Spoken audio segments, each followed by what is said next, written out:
This is Retro Sports Radio. Visit RetroSeasons.com for more sports history. The New York Mets faced the Pittsburgh Pirates at Forbes Field for opening day on Tuesday, April 7th, 1970. The Mets were world champions after shocking the league with the World Series win over the Orioles in 1969. They were managed by Gil Hodges in his third season with New York. The Pirates were led by veteran manager Danny Murtaugh in his 10th season as manager of the Pirates. From 1961 to 1964, Murtaugh had only one season over 500, so he stepped down as manager and moved up to the Pirates' front office as a key assistant in charge of evaluating players. 5 years later, well aware of the abundance of talent in the Pittsburgh system, Murtaugh asked to reclaim the managing job after Larry Shepard was fired during the last week of the 1969 season.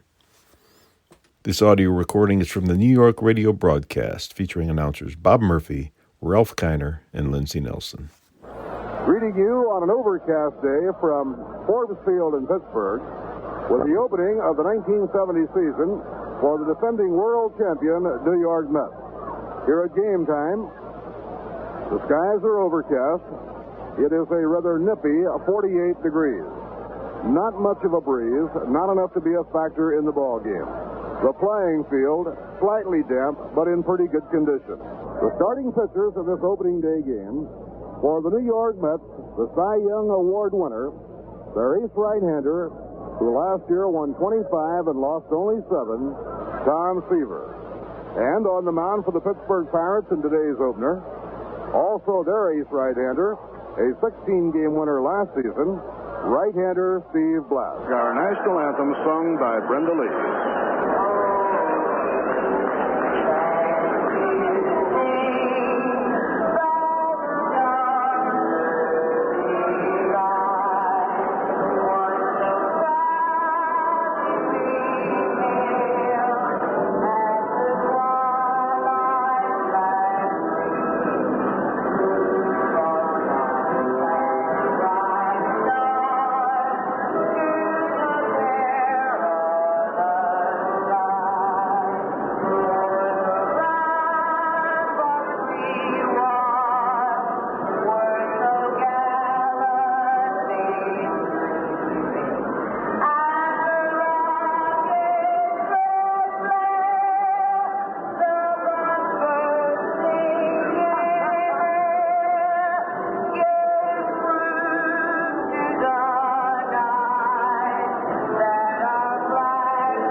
Crowd at Forbes Field in Pittsburgh following our national anthem sung by recording star Brenda Lee. Overcast skies, 48-degree temperatures. It is about time to say play ball. And for the starting lineups and batting orders for today's opening game, our colleague, Mr. Ralph Kiner. All right, Bob Murphy, and hi, everyone. And as we get set for the lineup, Mrs. Hannes Wagner is going to throw out the first ball here at Forbes Field. Of course, in memory of one of the greatest ball players of all time, Hans Wagner. For the New York Mets, the leadoff batter will be Tommy Agee in center field. Batting second at shortstop, Bud Harrelson. Batting third and playing third base, Joe Foy. Batting fourth in left field, Cleon Jones. Batting fifth at first base, Art Shamsky. Batting sixth in right field, Ron Swoboda. Batting seventh and playing second base, Wayne Garrett. Batting eighth and catching, Jerry Grody. And the pitcher, Tom Seaver, batting ninth. For the Pittsburgh Pirates, the leadoff batter will be the center fielder, Matty Alou. Batting second and playing third base, Richie Hebner. Batting third in right field, Roberto Clemente. Batting fourth in left field, Willie Stargell. Batting fifth at first base, Al Oliver. Batting sixth and playing shortstop, Gene Alley. Batting seventh, the catcher, Jerry May. Batting eighth and playing second base, Bill Mazeroski. And the pitcher, Steve Blass, batting ninth. Last year, the Mets won the World Series, and in the regular season they won 100 ball games, lost 62. Bucks with a record of 88 and 74. They were 12 games back in third place in the Eastern Division in the National League. So here today, the final opening ever to be played here at Forbes Field, 61 opening days. This field built back in 1909. Pittsburgh Pirates are scheduled to move into the new ballpark later on this season. So here today, before just about a capacity crowd, we'll be seeing the last opener here in this historic ballpark. Now at home plate, World Championship manager Gil Hodges going over the grounds rules with Danny Murtaugh, third-time manager of the Pittsburgh Pirates. Out there, Bill Mazeroski, the captain of the Pirates. The home plate umpire today will be Augie Donatelli. At first base, calling the plays there, Chris Pellicudis. The umpire at second base will be John Kibler, and the umpire at third base will be Dave Davidson. The field dimensions here at Forbes Field, 300 feet down the right field line, going out to 375 and just about straightaway right field. It's 436, a shade to the right of center field. 457, a shade to the left of center field. 406 in left center field, and 360 down the left field line. We're still waiting here at Forbes Field as they continue to go over the ground rules. Gil Hodges at this moment pointing down toward the right field line. In right field, going from the 300-foot mark on the foul line out to 375, there's an extension of the wall, a high screen. And balls off that screen, of course, are in play. Over the top of the screen, a home run. And now the Pittsburgh Pirates are taking the field.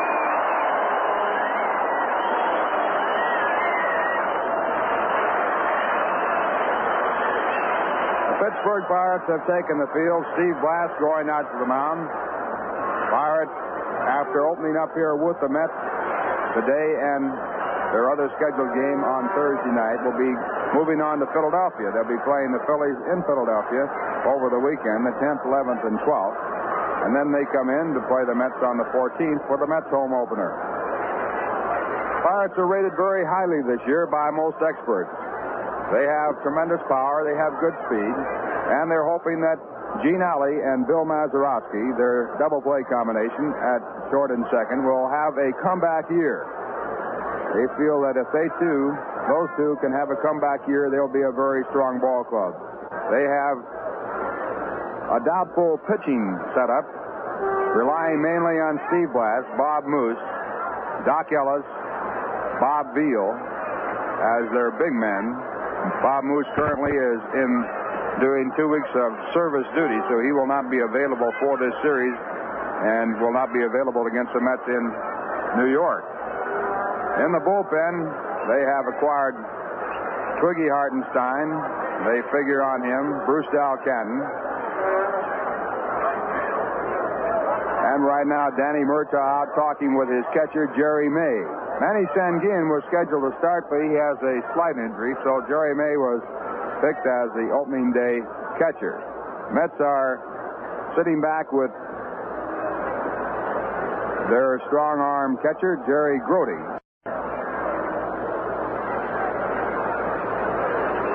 Now the throw on down to second base.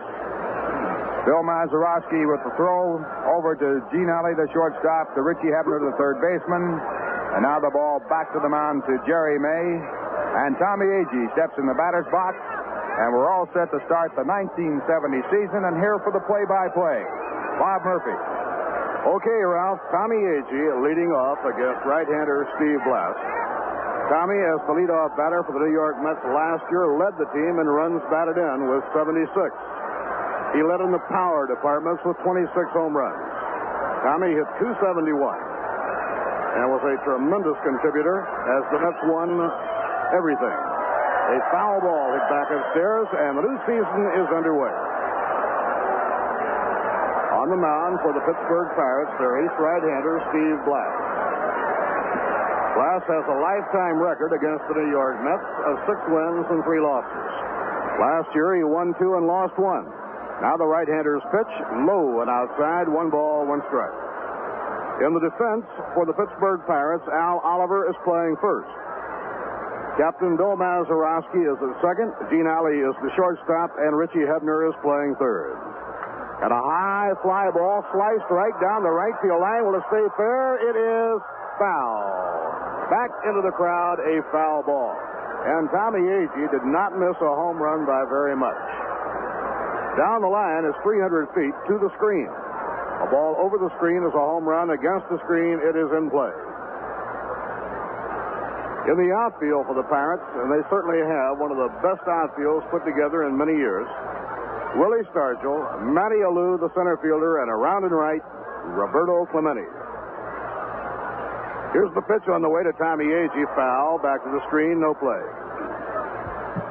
For Gil Hodges, Yogi Berra on the coaching lines at first. Eddie Yost is on the lines at third. Pitching coach Rube Walker working in the dugout with Gil. And Joe Pignatano taking care of the bullpen. Here's the pitch to Tommy. A little scribbler down the third baseline. Picking it up is the catcher, May. The throw not in time. And Tommy Agee beats it out for an infield hit. He took a big swing, and he topped a slow roller up the third baseline. By the time Jerry May could pick it up and throw hard to Al Oliver, it was too late. A swinging bunt for Tommy Agee. Bud Harrelson, switch-hitting shortstop, will bat left against right-hander Steve Blass. Last year, Blass, who's 27 years old, won 16 and lost 10. Now Hebner is in close at third. Bud Harrelson, the batter. Here's the pitch on the way. Low and outside, ball one. Veteran Augie Donatelli umpiring behind the plate. Chris Pelikutis is at first. John Kibler at second. And Satch Davidson is the umpire at third. Overcast skies, 48-degree temperatures. And a throw to first by Steve Blass is not in time. No game tomorrow. The Mets and Pirates play Thursday night here in Pittsburgh. The Mets then will fly to St. Louis for a weekend series. Up goes the leg. Down comes the arm. Low and inside, and Harrelson lays off. 2 balls and no strikes. Buddy opening the season about 15 pounds heavier than he closed the season last year. He wound up at about 145 pounds. And he starts the new season closer to 160. Oliver holds against the runner, Tommy Agee. The 2-0 delivery is hit in the air to center field. Matty Alou coming to one on, and now Joe Foy makes his debut in the National League and with the New York Mets. Foy put together a solid spring training. Gil Hodges and the coaches were satisfied with his play, and they feel he'll make a lot of contributions to the Mets this year. Joe Foy. He had the speed to steal 36 bases with Kansas City last year. And he led the Kansas City Royals in various hitting departments, including runs batted in. Foy, a right-hand batter, hits out of an overly closed stance. Now Blass up in pitching position. There goes the runner, hit and run, ground ball hit toward the hole. Up with the ball is Hebner. He throws to first base in time for the out. He wanted to make a play at second. He juggled the ball just for a flash. Had to give that idea up and go on to first base in time for the out. Mets were playing hit and run on the 3-1 delivery, and now Cleon Jones is the batter. Cleon coming off of a great year. Hit .340, third highest batting average in the National League. Art Shamsky, another 300 hitter, comes out on deck. Cleon is hoping to be able to duplicate the kind of year he had last season, perhaps even be a better power hitter. Cleon, a line drive type hitter. Now the Pirates have the infield a shade to left against Cleon, with Mazeroski playing a very deep second and pulled over towards second base. The pitch by Steve Blass, lined in the air to right field. Clemente racing at full speed. It's over his head, bouncing off the wall, a base hit. Around third and scoring, Tommy Agee, and Cleon goes into second with a run-scoring double. Cleon Jones, his first time at bat in the new campaign, gathers an RBI with a double over the head of Roberto Clemente. Well, Ralph, that's the way to start a new baseball season. No doubt about that ball being hit well. First pitch, line drive to right, and the Mets in front 1-0. Now Art Shamsky. Art had a very courageous and outstanding season last year, bothered by an ailing back during the spring, returned to the minor leagues. He fought his way back and wound up hitting 300. Left-hand hitter. And a line drive that is going to be over Mazeroski's head, a base hit. Cleon will try and score. Clemente's throw is into first base. The run is in. Now Shamsky sliding to second, and he's safe. Clemente threw in behind Art Shamsky, and it backfired. And Shamsky never broke stride. Oliver's throw across the second base was wide, and so Shamsky winds up on second base. A run-scoring hit for Art Shamsky. The Mets now lead 2-0 here in the first inning, and we'll wait for the official scoring. Clemente, instead of throwing home, threw the ball in behind Art Shamsky. Ralph? I wouldn't be a bit surprised, Bob, that Gil Hodges alerted the Mets to that play because Clemente likes to throw behind the runner at first base, and the only way to beat it is to keep on going. If you come back, you're going to be out. And Shamsky did just that and did not fall into the trap. Ron Swoboda takes a curve by Blass at the knees for a call strike. 2 runs are in on 3 hits here in the first inning off Steve Blass. For the time being, we'll score a single for Shamsky and a run batted in and second on the throw. No error has been flashed. Now Blass up in pitching position, delivers low and outside. 1 ball, 1 strike to Ron Swoboda. Cleon Jones and Art Shamsky have each driven a run in. Mets would like to make Mets baseball history by winning their first opening game ever here this afternoon. Pittsburgh has had an outstanding record in opening day games. Ground ball hit toward the middle. To his left is Gene Alley, the shortstop. He's up with it, and he throws to Oliver the side to side. 2 runs, 3 hits, no errors, 1 left on. And the score in the middle of the first inning, the New York Mets 2 and the Pittsburgh Pirates coming to bat. Last of inning number 1, and the Pirates now will be hitting against Tom Seaver. Tom starts the new campaign riding a 10-game winning streak. He won his last 10 decisions in the regular season last year. Matty Alou had 231 base hits last year, more base hits than any player in the major leagues. Matty's lifetime batting average now is up to .312 after 4 good years in a row at Pittsburgh.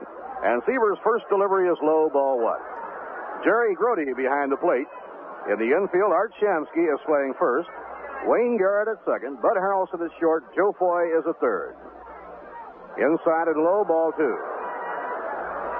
Ken Boswell would have been in the starting lineup, but he has been away doing military duty, and Gil wants him to get a good workout in before going into the lineup. Cleon Jones in left, Tommy Agee is the center fielder, and Ron Swoboda is around and right.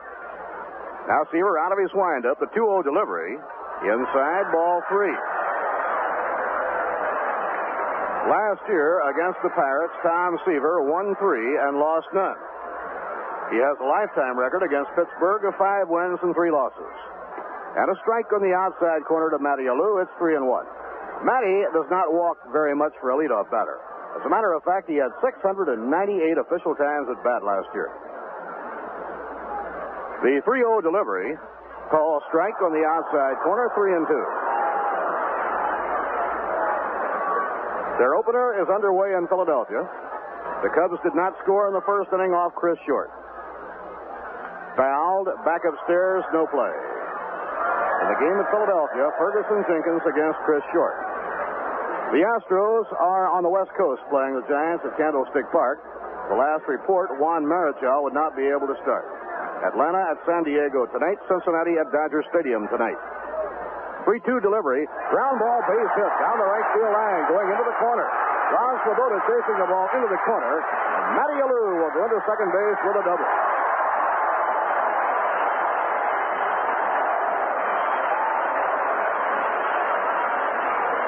Last year, Matty Alou led the National League in 2 base hits with 41, and he has started off again.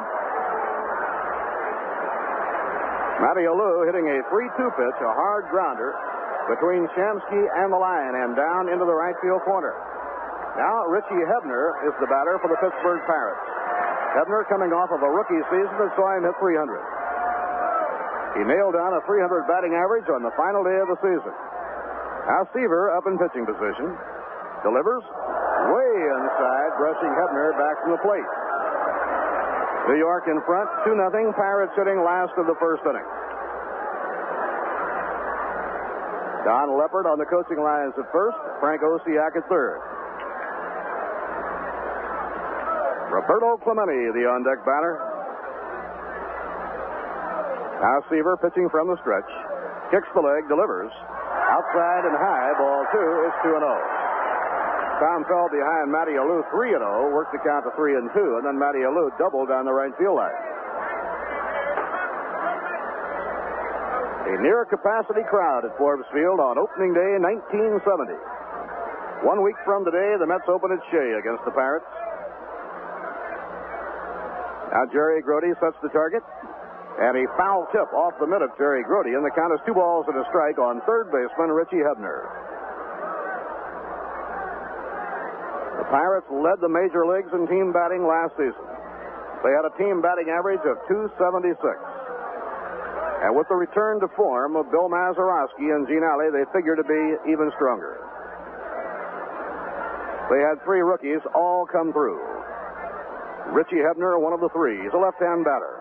And the pitch by Tom Seaver, good pitch at the knees for a call strike. It's 2-2. First baseman Al Oliver and third baseman Richie Hebner and catcher Manny Sanguillen, all putting in their first full season with the Pirates last year. Oliver and Hebner were bona fide rookies. Sanguillen did not qualify for Rookie of the Year honors. Hebner and Sanguillen both hit over 300. Oliver hit 285. Seaver delivers 2-2. Swing and a miss. He struck him out. Tom Seaver, behind on the count, comes back to strike out Hebner. Before Clemente steps in, we'll pause for station identification. This is the New York Mets Baseball Network. This is New York Mets Baseball on WKAJ-FM 102.3 in Saratoga Springs, New York.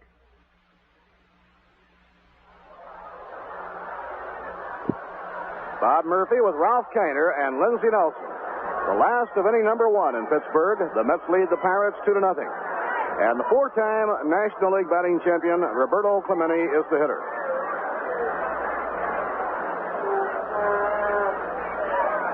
Here's the pitch by Tom Seaver. Low and outside, ball 1. Last year, Clemente hit .345, second only to Pete Rose of Cincinnati, who led the major leagues in batting. Clemente had 19 home runs and 91 runs batted in. Roberto Clemente, right-hand batter. On second base, Matty Alou, 1 man out. Now the pitch by Tom Seaver. Hit in the air to right field. Ron Swoboda galloping in. He decoys it. It's a base hit. Matty Alou is coming home. The throw coming in will not be in time.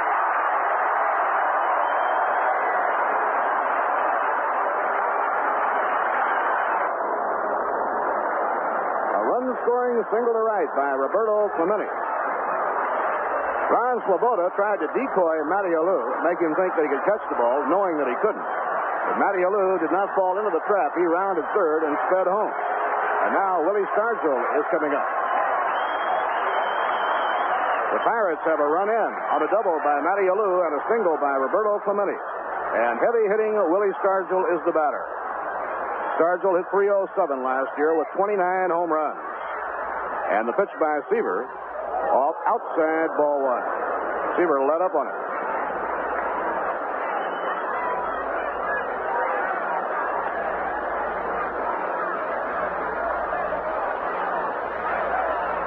Now the pitch on the way to Stargell. Hit in the air to left field toward the line. Jones running after it, and it's foul ball. A foul ball by inches. Stargell just missed an extra base hit that would have tied up the ball game. He's a left-hand pull hitter. The outfield plays him way around to right. He sliced that one right down the left field line and just fouled.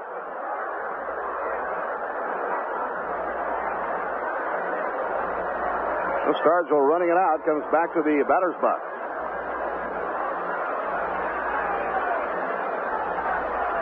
Baltimore, the defending American League champion, opening in Cleveland, and the Orioles will pitch Dave McNally, a 21-game winner last season, against Sam McDowell. Sudden Sam, an 18-game winner a year ago. 1 ball, 1 strike to Willie Stargell. Now Seaver off the stretch, delivers, swing and a miss at a fastball. 1 ball and 2 strikes. The skies are overcast. Weatherman forecasting that the sun will break out around 2:30. Game time temperature was 48 degrees. Stargell the batter, and the pitch by Seaver. Ground ball hit down to first base. Shamsky steps on first. Now they've got a rundown play on Clemente. Shamsky running him back, gives the ball to Harrelson, and Harrelson tags out Clemente, a double play to retire the side. So Stargell grounded out to Shamsky. Clemente elected to stand there and go into a rundown situation, and Shamsky ran him toward second, flipped the ball to Harrelson to complete the twin killing. 1 run, 2 hits, no errors, none left. At the end of 1 inning, the score in Pittsburgh, the New York Mets 2 and the Pittsburgh Pirates 1. Of your own, it's fun to realize. It's dark to save on savings. A safe, convenient way. So always remember, it's a proud way to say, big stars in America, our U.S. savings bond.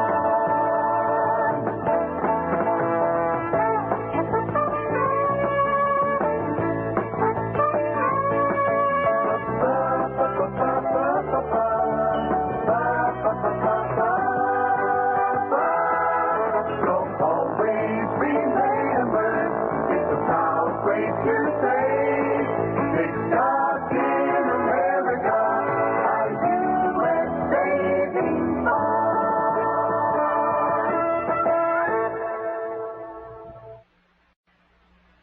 Wayne, a left-hand batter, takes the pitch on the outside corner for a call strike.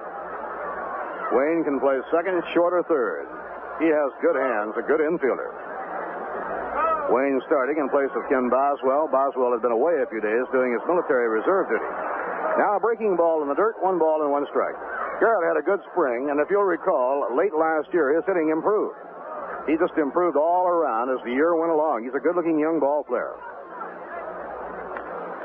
Jerry May behind the plate. In comes the pitch. Ground ball, pull foul down toward Yogi on the coaching lines at first base. No game tomorrow. The Mets play the Pirates with Jerry Koosman on the mound Thursday night. His mound opponent, by the way, will be Doc Ellis. Bob Moose is away for the first 2 weeks of the season doing reserve duty. So the Mets will miss Bob Moose the first 2 series.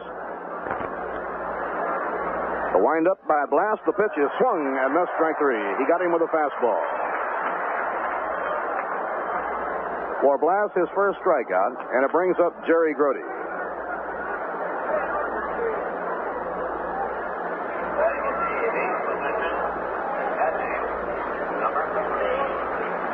Jerry Grody, right-hand hitter. Top-notch receiver 2 years ago, the National League's all-star catcher. And he takes ball 1. Jerry Grody is one of the young veterans on the New York Mets.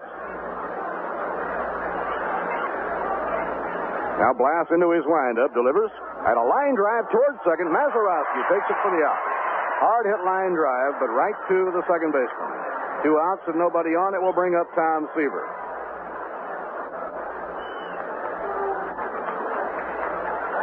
Jerry Grody opening his 5th season as the Mets' #1 receiver. Now here is Tom Seaver.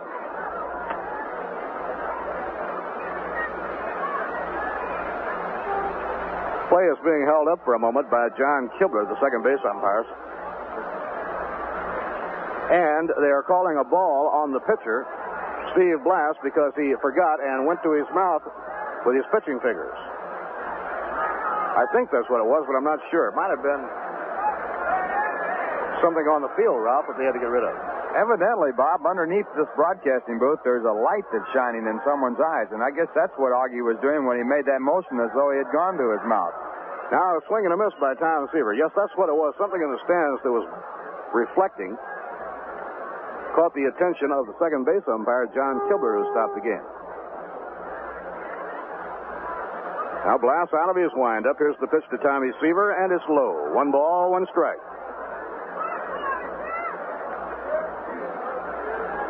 Seaver last year in compiling a great season had 2 long winning streaks, an 8-game winning streak and a 10-game winning streak.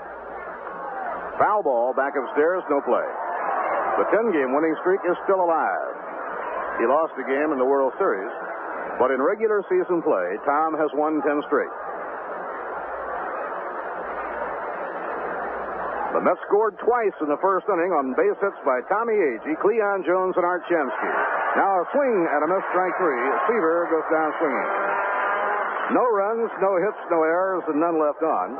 At the end of an inning and a half, the New York Mets 2 and the Pittsburgh Pirates 1. I am going on a long journey. I will be following the springs through field and valley. I'll be searching for the natural things. It is high time that I was searching for the natural things. There are 2 ways to carbonate beer. The fast way is to inject carbonation into it. The slow way is to let it age long enough to carbonate itself naturally, giving it a good extra dry, natural taste. We'll take the slow way. At Rheingold, we brew beer naturally. Natural Rheingold. It is high time that I was searching for the natural things. Rheingold Breweries Incorporated, New York, New York, and Orange, New Jersey, ask you to help keep America beautiful.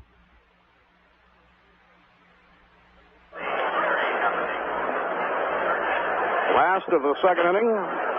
New York 2, Pittsburgh 1. For the Pirates, first baseman Al Oliver leads off against Tom Seaver. The Chicago Cubs and Philadelphia Phillies are scoreless at the end of 1 inning in Philadelphia.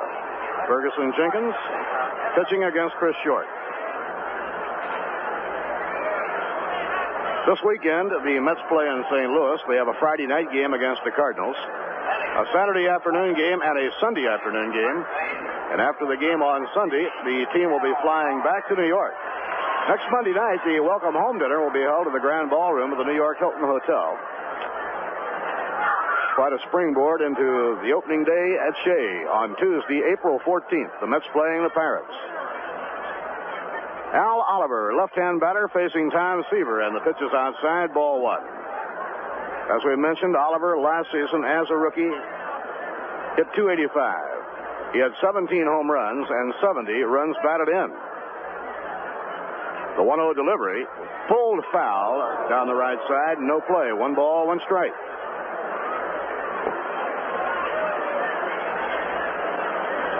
Gene Alley is the on-deck batter, and then Jerry May. Now Tom Seaver has his sign from Grody. And a drive hit toward the alley in right center field. It'll be in for an extra base hit. Running the ball all the way back to the wall is Ron Swoboda. Oliver around second is on his way to third. He'll pull in with a 3-base hit.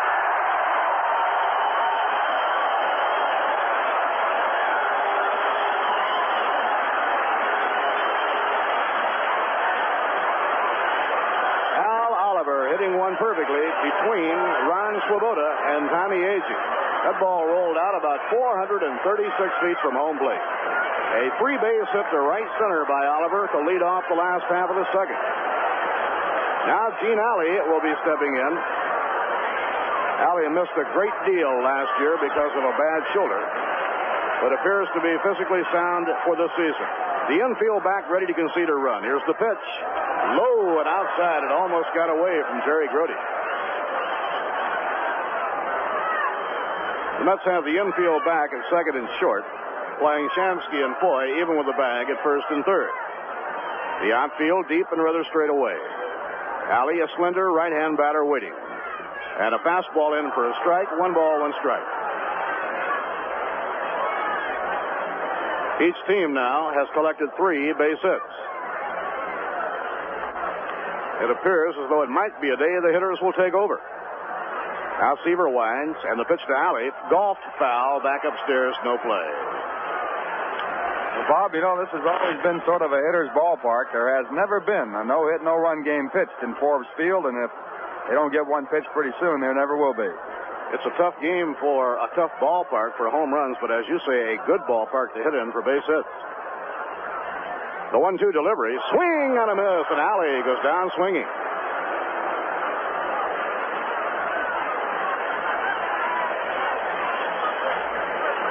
Pirates in recent years have won 5 batting titles. Gives you an indication that this is a good ballpark to hit in for base hits. Clemente has won 4. Matty Alou picked up 1. Jerry May stepping in now, and now the Mets will bring the infield in and try and cut this run off. Al Oliver on third with 1 man out. They played back at second and short with nobody out. Here's the pitch on the way. Hit in the air to deep right field. Way back goes Swoboda, and he dives and he makes the catch. A great catch by Swoboda. The game is tied up. In to score comes Oliver. A remarkable play in the outfield by Ron Swoboda to rob Jerry May of an extra base hit. He went as far as he could go on the dead run and lunged through the air, made a backhand grab, went sprawling on the ground, but held on to the ball. Well, I wouldn't say that was as good a play as he made in the World Series on Brooks Robinson, but it was a good one, Ralph, no doubt about it. He went as far as he could go, and he had to make that last-minute extra effort, and that took him off his feet. Mazeroski, the batter. 2 outs and nobody on. Maz hampered all last year by injuries. And he pops this one up. An infield pop-up out in front of the plate. Joe Foy comes down the line and makes the catch. Foy caught the ball right out in front of home plate. Ron Swoboda getting a hand as he comes in for that marvelous catch. 1 run, 1 hit, no errors, none left. At the end of 2 innings, the score, the New York Mets 2 and the Pittsburgh Pirates 2.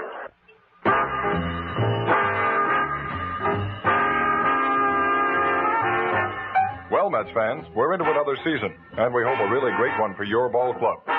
Friendly Freddy is also going into another season of car washing, a really great one for his club. Friendly Freddy's is the only fully automatic car wash in Saratoga Springs. Their motto is, nothing for you to do but sit back and relax. Friendly Freddy's Car Wash offers you the quickest and most convenient car washing service in Saratoga. They're located on High Rock Avenue, 1 block off Lake Avenue. At Friendly Freddy's, they have a facility for everyone. A coin-operated wash for the do-it-yourselfers, the most up-to-date vacuum cleaners, and, of course, the automatic car wash. You just drive in, stay in your automobile, and before you know it, your car is coming out cleaned and, if you like, waxed. All this service for only $1.25. Wax is 50 cents extra. Believe me, Mets fans, this is a bargain with today's inflated prices. Come on in and give them a try. Pick up the action in the 3rd inning as they turn on the lights. Ralph Gaynor. Okay, Bob Murphy, and hi, everyone. The lights are on here at Forbes Field, and Tommy Agee batting for the 2nd time. Steve Blass with his first pitch. It's outside, ball 1. Tommy, after just missing a home run to right field, topped one out in front of the plate his first time up and beat it out for a base hit and scored the first run of the ball game. There's a line drive to center field off the next pitch, a base hit for Tommy. So he is 2 for 2. The ball fielded by Matty Alou and the throw on in, and Agee stays at first. That'll bring up Bud Harrelson. Gillette Platinum Plus has the platinum alloy edge that makes shaving smoother, closer, more comfortable than any blade in history. Gillette Platinum Plus, for the shave you've always wanted and more. Bud Harrelson batting left-handed, flat out to center field his first time up. Now again against Blask, and the pitch is low as Harrelson moves out to bunt, and it's ball 1. Harrelson in bunting position for the sacrifice try on that first pitch. It's a 2-2 ball game.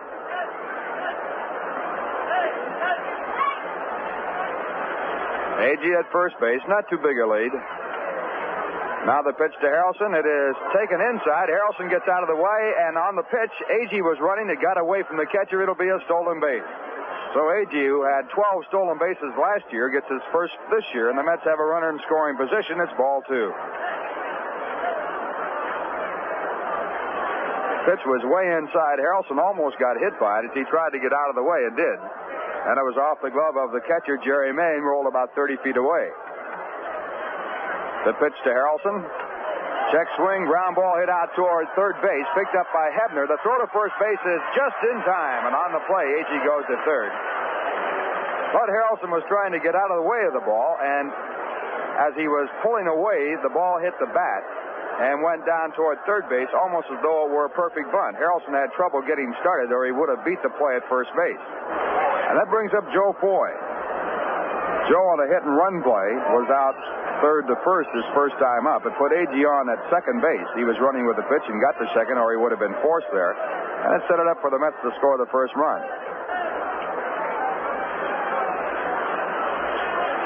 Now the pitch to Foy. It is hit hard to right. It might score a run. Here comes Clemente to make the catch. Coming in is Agee. Here's the throw. It's offline, and Agee scores standing up. So Roberto Clemente, throwing about 30 feet up toward third base, loses a chance to cut off a run at home, and the Mets take the lead by a score of 3-2 on the sacrifice line drive out by Joe Foy. That'll bring up Cleon Jones.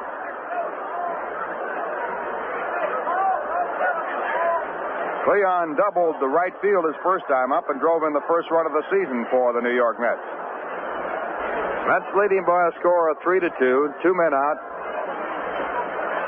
We're in the third, and the pitch to Cleon Jones is low as ball one.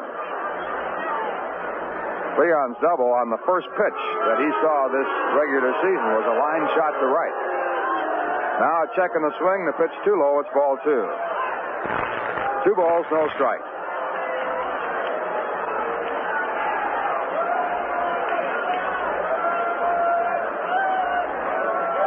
Signs go out. Steve Blass working for the Pirates, and at 2-0, the pitch to Jones is taken in for a called strike. At the end of 1, Cleveland 1, Baltimore nothing. At the end of 2.5, the Cubs nothing, Philadelphia nothing.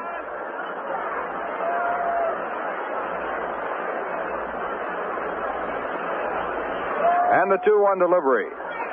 Jones takes over the inside corner about knee-high, 2-2.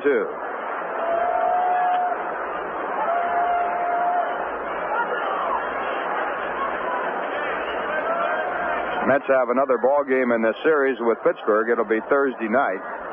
Jerry Kuzman is going for the Mets. Then they move to St. Louis, and Gary Gentry will open up against the Cardinals on Friday night. Next pitch is way outside and high, a full count to Jones. On deck batter for the Mets, Art Shamsky.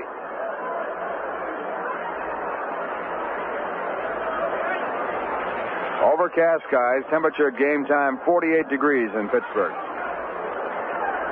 And the 3-2 pitch. It's in the dirt, taken out by Jerry May, and on the pitch, Jones walks. So the Mets have Jones at first with 2 men out. Cleon with 16 stolen bases last year led the club in that department. And the batter coming up is Art Shamsky. The walk, the first given up by Steve Blass in the ballgame. He has struck out 2. He has allowed 4 hits. And the Mets lead by a score of 3-2 with the Mets batting with 2 men away in the top of the third. Shamsky singled to right to drive in Cleon Jones, who had doubled his first time up. And the pitch is hit high in the air to right center field. Matty Alou is making the call, the center fielder. And he makes the catch, and that retires the side. In the inning, the Mets break the tie. They score a run on 1 hit. No errors and a walk and 1 man left on. And the score in the middle of the third, the Mets 3, the Pittsburgh Pirates 2. Memorial Day 1969. Mario Andretti wins the fastest Indianapolis 500 ever in his STP oil treatment special.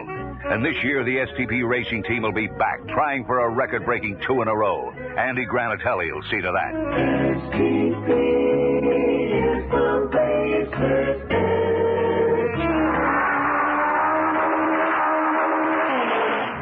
When it comes to automotive testing laboratories, Indianapolis tops them all.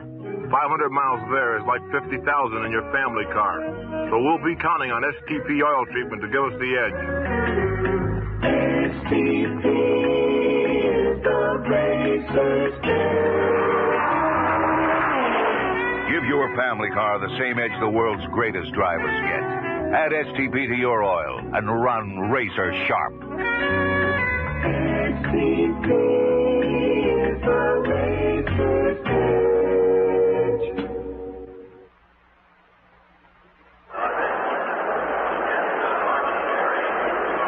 We're going to the bottom of the third inning. Mets leading by a score of 3-2 here on opening day in Pittsburgh.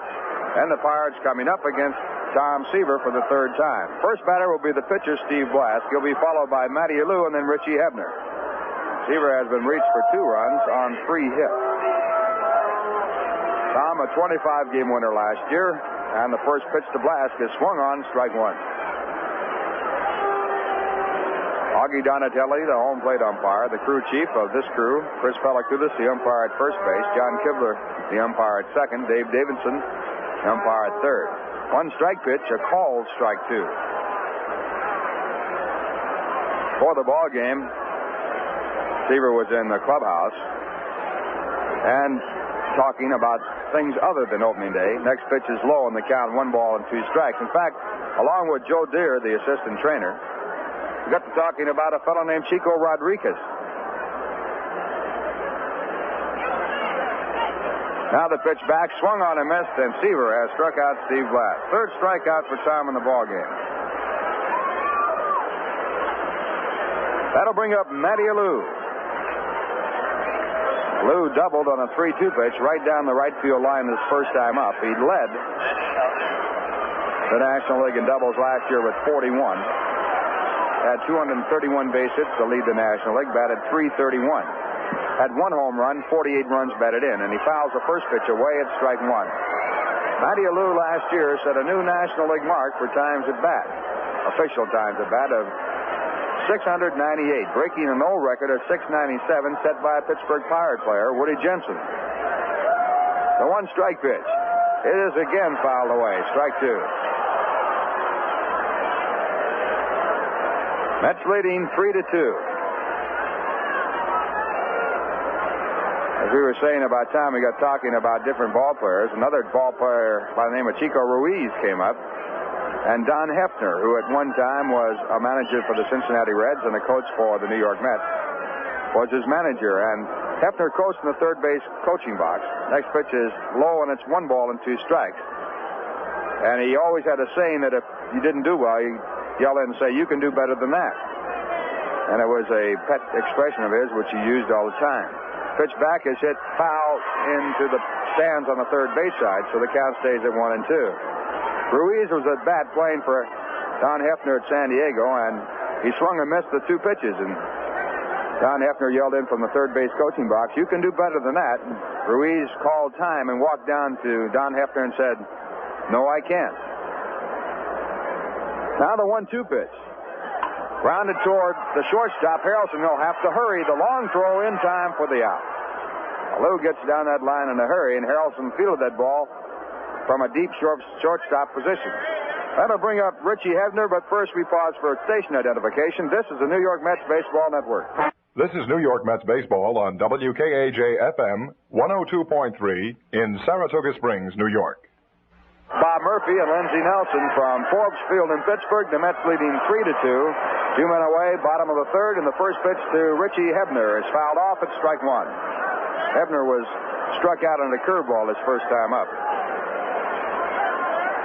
Left-hand batter playing at third base. A pitch by Seaver, a slot curve hit the deep left center field. A long way for Cleon Jones. He's going. He cannot get to it. It is picked up by Tommy Agee, and Hebner goes to second base and holds there as Agee makes a powerful throw perfectly to third. So another extra base hit for the Pittsburgh Pirates. They have had 3 now, and it brings up Roberto Clemente. That is the second time that Tom Seaver has thrown what ball players call a slop curveball to the plate, and both times he has thrown it, it has gone for extra bases. Al Oliver tripled off of it to right center, and now Hebner with a double to left center. Cleon Jones went as far as he could go and tried to make a high dive for it, but he couldn't reach it as he fell to the ground. And Agee had to pick it up out in deep left center field. Now Roberto Clemente in the first pitch. Hit in the air down the right field line. A long run for Shamsky, but the ball is curving foul into the stands, and it's strike 1. Clemente blooped the base hit to right field his first time up and drove in the first Pirate run of the year.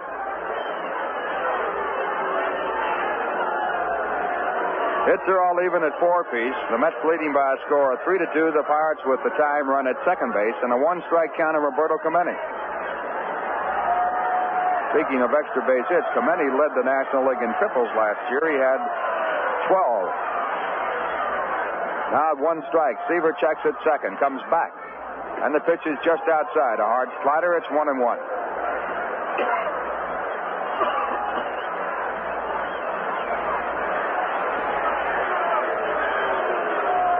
Clemente, number 21. Lifetime batting average at .314. Now Seaver again set. And the 1-1 pitch is high for ball 2. Roberto Clemente played winter ball this year, and he said before the ball game that the reason why he did was to keep his shoulder, which he had injured, in constant action so it would not stiffen up and become a permanent injury. 2-1 pitch. Swung on and missed, and Clemente with a hard swing. They count 2 balls, 2 strikes. Roberto Clemente last winter turned down a chance to run for mayor. He is a popular ball player. Puerto Rico. Here's a 2-2 delivery. It is swung on and missed, strike 3, and Seaver gets Roberto Clemente with a hard, high fastball. That is Seaver's 4th strikeout. It retires the side. In the inning, no runs, 1 hit, no errors. A man left at second, and the score at the end of 3. The New York Mets 3, the Pittsburgh Pirates 2. Globe Supply, downtown Saratoga, is the place to go for Raleigh and roll-fast bicycles. You'll find a large selection to choose from, and they come in all speeds. Every new bicycle purchased at Globe Supply comes fully assembled and carries a 90-day service and maintenance guarantee.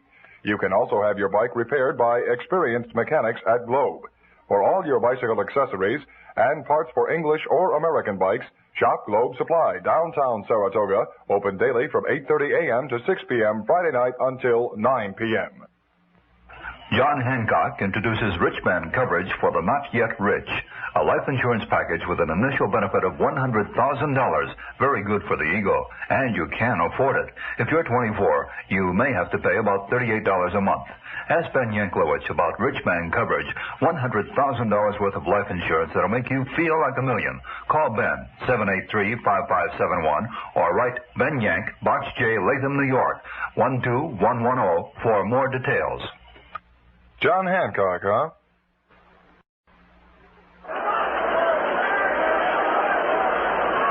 Now Ron Swoboda, the leadoff for the New York Mets. They lead 3-2 after 3, and the first pitch to Ron is low, ball 1. Ron grounded to the shortstop. Gene Alley his first time up and was out, batting against Steve Blass for the second time. Ron batting in the 6th batting position. Blass back, and the pitch again is low. It's ball 2. Behind Ron Swoboda, Wayne Garrett and Jerry Grote for Steve Blass in this inning. Minnesota got 3 runs in the top half of the first. White Sox now coming up. 2-0 pitch hit deep to right field. A long drive. It'll be for extra bases. It might go all the way. It is off of the wall. Swoboda makes the turn at first, goes into second base with a stand-up double. Well hit ball over the head of Roberto Clemente about 390 feet. So the extra base hits continue to resound off the bats of both teams. And the Mets now have a runner at second base with no one out and Wayne Garrett coming up. Wayne was struck out his first time up. He went down swinging at a fastball. Left-hand batter, batted .218 last year. He had 1 home run and 39 runs batted in. Once again, action starting up in the bullpen for the Pirates. Dave Justy, a right-hander, along with Lou Maroney, a left-hander. Now Steve Blass, who has been reached for 5 hits with his first pitch to Garrett. A curveball swung on a miss, strike 1. Manager Gil Hodge said that Ron Swoboda was going to be his standard right fielder for both right and left-hand pitching. Ron here has responded with long double. There's a drive to deep right field going back as Clemente to the warning track. He makes the catch. Going over from second base is Ron Swoboda to third. So a long fly ball by Wayne Garrett, about 375 feet. And the Mets now have a runner at third base with 1 man away, and the Mets have Jerry Grote coming up. So far that experiment, or that decision mainly by Gil Hodges, has worked well. Swoboda has a double and 2 times up. Shamsky has a single and a run batted in and 2 times up. Jerry Grody, the batter. Jerry hit a soft line drive to second for an out his first time up. Pirates are playing their infield in, hoping to cut off a run. And the first pitch is popped up. The infield moving in on it. It's going to be Richie Ebner, the third baseman, to make the catch, and he does right on the pitching mound for the out. So the Mets lose a chance to score a run on a sacrifice fly. And that leaves it up to Tom Seaver, who's batting now with 2 men away. The Mets leading 3-2. Top of the 4th inning. Seaver was struck out his first time up. Now we got some sunshine breaking through the overcast here in Pittsburgh. Seaver, a right-hand batter, and Steve Blass with the first pitch. Ground ball hit right back to Blass. He fields the ball, throws to first base. This side is retired. No runs, 1 hit, a leadoff double. No errors, a man left at third, and the score in the middle of the 4th inning. The New York Mets 3, the Pittsburgh Pirates 2. The finest in Italian cuisine and a wide array of steaks, chops, and seafood await your dining pleasure at Mangino's Restaurant, located on the south end of Saratoga Lake. But there's a big difference between just ordinary Italian or American cuisine and Mangino's fine food. At Mangino's, your order is never prepared hours before. Mangino's realize that good food cannot be hurried, and they ask you to give them a little time to prepare it properly. All dishes are prepared to your order when your order is placed, never before, and it hasn't been simmering away for hours or minutes. That's the big difference at Mangino's. Why not enjoy eating Italian food the way it should be savored and dine at Mangino's Restaurant, located on the south end of Saratoga Lake on Route 9P, just 2 miles from Route 9. A complete line of Italian specialties are served to tempt the palate, and their steaks and chops and seafood are equally as delightful. If you're planning a party or a banquet for up to 75, call Mangino's for their special party menu. That's Mangino's Restaurant, the home of truly fine foods on Route 9P at the south end of Saratoga Lake. 4th inning, the Mets leading 3-2 in the first game of this 1970 regular season. Tom Seaver working for the Mets, Steve Blass working for Pittsburgh. The Mets have had 3 runs on 5 hits. The Pirates have had 2 runs on 4 hits. And the first batter for the Pirates will be Willie Stargell.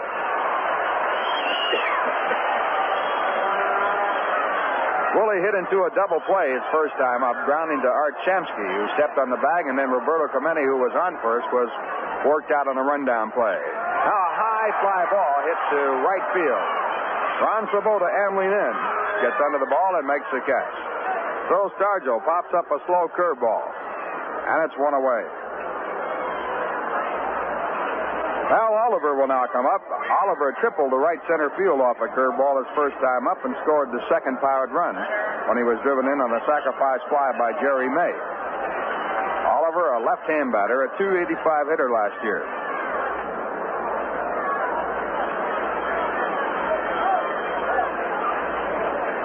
Seaver now checking out his right fielder, Ron Swoboda. Ron playing a very deep right field. As Bob Murphy told you earlier, this is a tremendously large ballpark.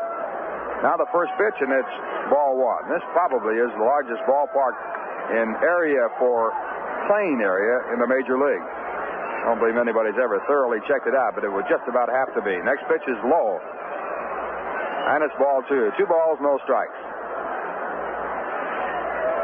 457 to center field at the deepest point. 360 down the left field line. Now a hard swing and a miss, and it's 2 balls and 1 strike. 300 down the right field line, but it goes out sharply, about a 45-degree angle to 375. Now the 2-1 delivery to Oliver, and it's low, ball 3. 3-1. Mets leading by a score of 3-2.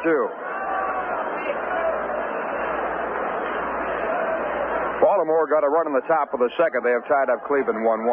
Now a hard swing at a fastball, but the ball fouled off, and it's a 3-2 count as Seaver works against the left-hand batter, Al Oliver. The on-deck batter, the shortstop, Gene Alley.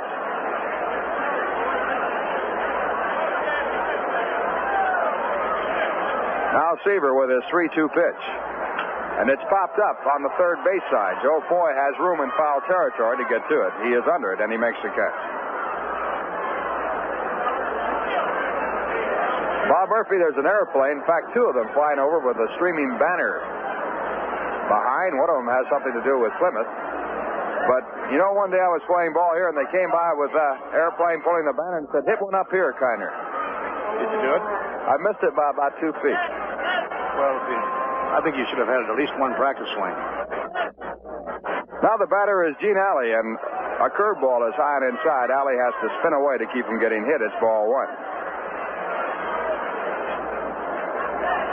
We were playing the Giants that day, the now San Francisco Giants. We won the ball game.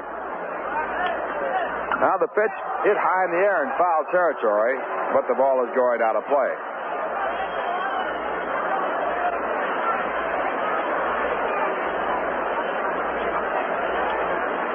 One ball, one strike count on Gene Alley. Alley last year batted .246. You notice the new brick out there in left center at the 406 mark? You know why that is? Somebody run through that wall? That's where Mazeroski hit that historic World Series winning home run. Now a swing and a foul off the glove of Jerry Grody. The count stays at 1 ball and 2 strikes. So they took the bricks out in the area where he hit that historic home run, and there will be a part of the new Three River Stadium. And that's why you see new brick out there. Glad to know that. 406 mark. Now the pitch back. And it's high, and it's a curveball. It misses. 2 balls and 2 strikes. I thought you were going to tell me that's where Willie Stargell ran through the wall. I believe he could. He probably could, as hard as he is. Now the 2-2 delivery. It is hit to the second baseman, Wayne Garrett, a soft line drive, and he makes the catch, and that retires the side. A 1-2-3 inning for Tom Seaver, the first time he's done that in the ball game, and the score at the end of 4. The New York Mets 3, the Pittsburgh Pirates 2. I am going on a long journey. I will be following the springs through field and valley. I'll be searching for the natural things. It is high time that I was searching for the natural things. At Rheingold, we brew beer with the natural things. Rheingold Extra Dry is made with good water, just about the best in the world. If you don't start out with good water, you don't end up with good beer. We start out with good water. Natural Rheingold. It is high time that I was searching for the natural things. Rheingold Breweries Incorporated, New York, New York, and Orange, New Jersey, ask you to help keep America beautiful. Inning number 5 here at Forbes Field. At Mets 3, Pirates 2. Tommy Agee to lead off against Steve Blass. Tommy has 2 for 2 and has scored 2 of the 3 runs for the New York Mets. Tommy beat out an infield hit in the first inning. He singled to center and stole second to set up a run in the third inning. So, an impressive start for Tommy Agee. Now the pitch by Blass, a ground ball hit right at Mazeroski. Maz is up with it, throws on to Al Oliver at first base, 1 out. Bud Harrelson has flied to center and bounced out to third, nothing for 2.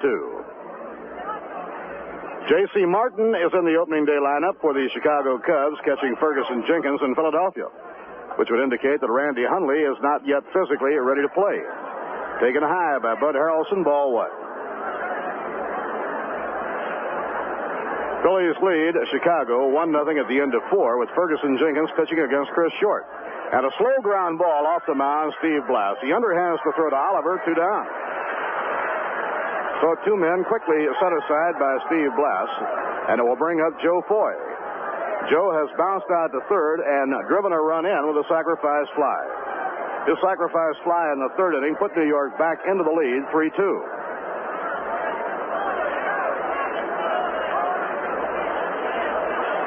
Cleon Jones, the cleanup hitter, comes out on deck. That's 3 runs on 5 hits. They've had 3 left on. The Pirate outfield around to left. And a swing and a miss and a breaking ball, strike 1. Mazeroski has been playing a very deep second base against the right-hand batters and shading them for the most part toward the middle of the diamond. Now Blass delivers, and a half-swing foul ball, right straight back, no play. And Blass now has a 2-strike advantage. One other day opener in the National League today, but starting later, it's on the West Coast at Candlestick Park, Houston at San Francisco. At Candlestick Park this year, they will be playing on a synthetic field.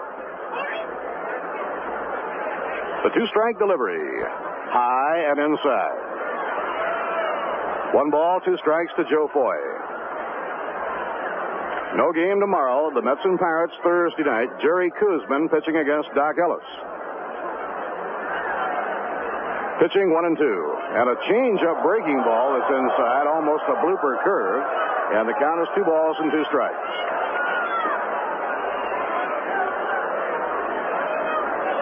The Mets scored twice in the first inning today. Cleon Jones doubled home Tommy Agee, and Art Shamsky singled home Cleon Jones. Pittsburgh came back to tie the game. And a curve in the dirt.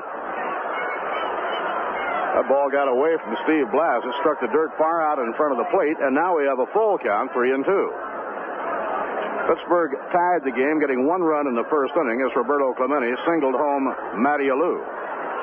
And Jerry May's sacrifice fly in the second brought home Al Oliver. Swing and a miss, he struck him out.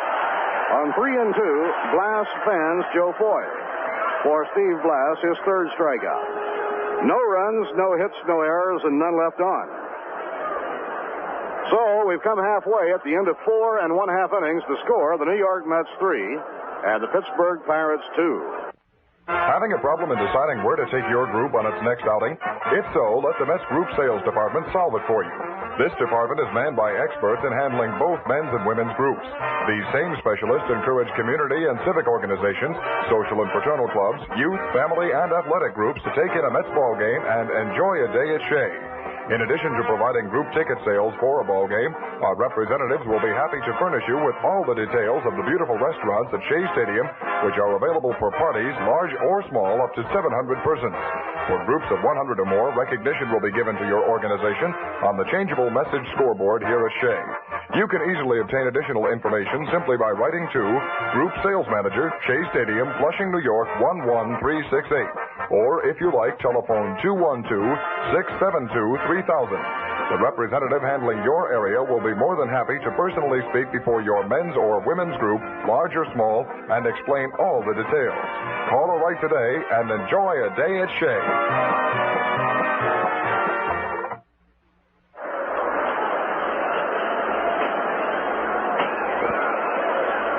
Last of inning number 5, and Jerry May, the catcher, batting 7th in the order, faces Tom Seaver.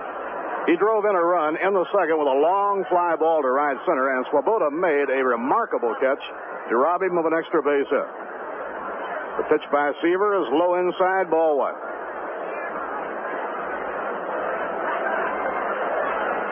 Tom Seaver, 25-7 last year, winner of the National League Cy Young Award and runner-up in the most valuable player balloting. Now the pitch by Tom, a strike on the outside corner at the knees, 1 ball, 1 strike. Mets figuring Jerry May as a pull hitter. Wayne Garrett shaded towards second base. Now Grody provides the target. In comes the pitch. High fly ball hit deep to center. Rolling back is Tommy Agee. Now he's drawing a beat on it, and he makes the catch for the out. That ball jumped off the bat of Jerry May, but it was hit straight away in center field. 1 out and nobody on. Now veteran Bill Mazeroski. Maz 0 for 1, retired on an infield pop-up taken by Joe Foy in the second inning. 15-year veteran from Wheeling, West Virginia, Bill Mazeroski. Tom Seaver smoothing out the dirt in front of the pitching slab. New York 3 runs on 5 hits. Pittsburgh 2 runs on 4 hits. We're in the last half of the 5th inning. We have a near capacity crowd at Forbes Field. Pitch on the way, fouled, back upstairs to the skyboxes, no play. Veteran Augie Donatelli, the crew chief of this umpiring team, and naturally behind the plate on opening day. Second in seniority on this umpiring team is Chris Pellicutis, so he's at first base. Then John Kibler at second. Satch Davidson at third. Pitch taken outside by Mazeroski. Both Mazeroski and Alley missed a lot last year due to injuries. And a half-swing, slow ground ball down the first base line. Seaver picks the ball up in fair territory, tags out Mazeroski. Good play by Seaver. He had to get there in a hurry because the ball probably would have rolled foul before it reached the first base bag. The Seaver left the mound and got to it near the line. 2 outs, nobody on. Steve Blass, the Pirate hurler, coming up. You have to work on Steve Blass. He's among the better hitting pitchers in the National League. He had 1 game against the Cubs last year. He had 4 base hits in 1 ball game. Blass hits right-handed. Now Seaver over the head. Down comes the arm. Line down the right field line. It may go foul. Foul ball. Ball was hit late by Steve Blass. He strung it, but it was a foul ball. One of the grandstand outfielders must have made a good play.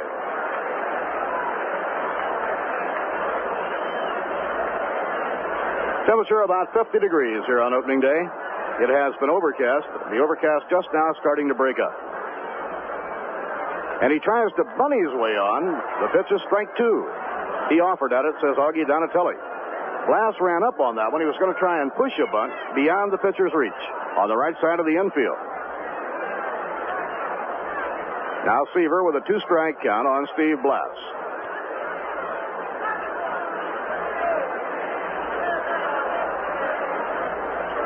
Into his windup, Tom Seaver, and the pitch off the outside corner. 1 ball and 2 strikes.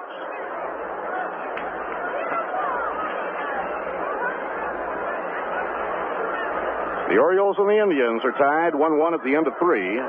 Seaver thought he had him struck out. Breaking ball just missing the outside corner. And it's 2-2 to Blass. Tom Seaver has struck out 3. Walked none. Now the pitch to Blass. Foul back toward the crowd. No play. This weekend, the Mets have a 3-game series with the Cardinals in St. Louis. Following the Sunday game, they'll be flying to New York. They have the welcome home dinner Monday night at the Grand Ballroom of the New York Hilton, and they open the season at Shea a week from today.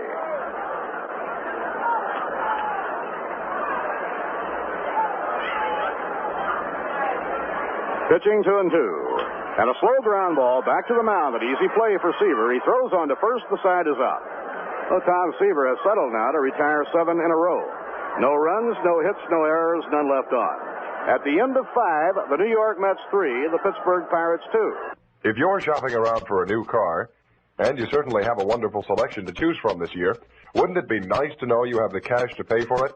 You can, and probably cut the cost of automobile financing at the same time, with a low-cost, direct new car loan from Ballston Spa National Bank. Arranging for your new car money in advance, direct from the folks at Ballston Spa National Bank, not only saves you money on the loan, but provides the cash to pay any dealer you decide to do business with. There's an office of Ballston Spa National Bank in Burnt Hills, right on Route 50, as well as the main office in Ballston Spa. And you can phone ahead, if you like, for details and monthly payment figures on the exact amount of cash you'll need for your new car. Call 885-6711, Ballston Spa National Bank, about a money-saving direct new car loan. 885-6711, Ballston Spa National Bank, the bank that saves you money. Might be a great place to do all your banking.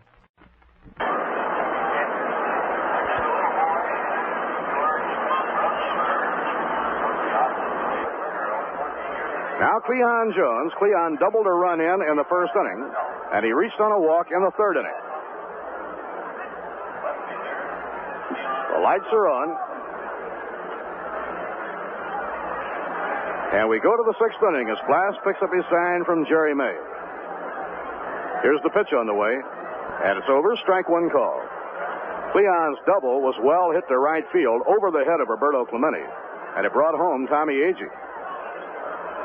We have had some long shots in this ballgame. And the pitch is taken by Cleon. 1 ball, 1 strike. Ron Swoboda made a truly remarkable catch on Jerry May early in the ballgame to rob May of an extra base hit. The 1-1 delivery. Breaking ball at the knees, a call strike. Both pitchers seem to be settling down. Seaver has now retired 7 in a row, and Steve Blass has retired 6 in a row. The first 3 innings, both pitchers were being hit hard.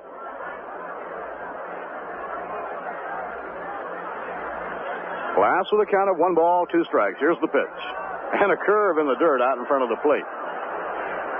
That breaking ball is bothering Steve Blass. I mean, he's been changing up on his curveball, and it's been getting out of his hand in a wrong way and breaking into the dirt far out in front of the plate.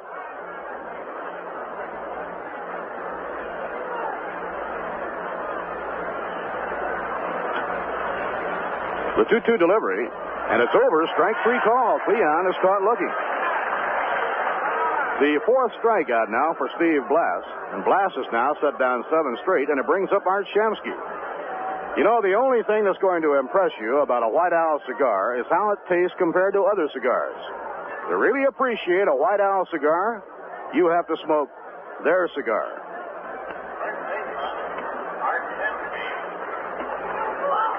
Art Shamsky singled a run home in the first inning and skied to center in the 3rd inning. Art 1 for 2 and a run batted in. Mets lead 3-2. And a call strike on the outside corner of the knees.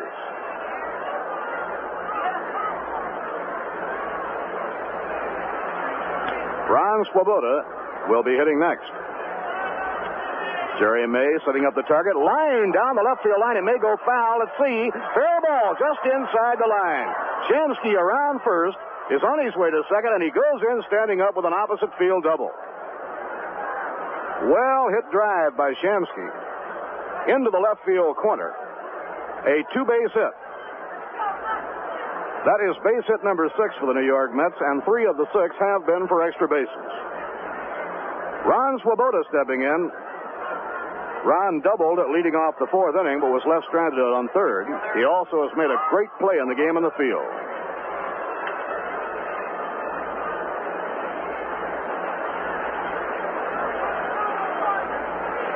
Now Blass off the stretch. A swing and a miss by Ron Swoboda. Wayne Garrett is the on-deck hitter.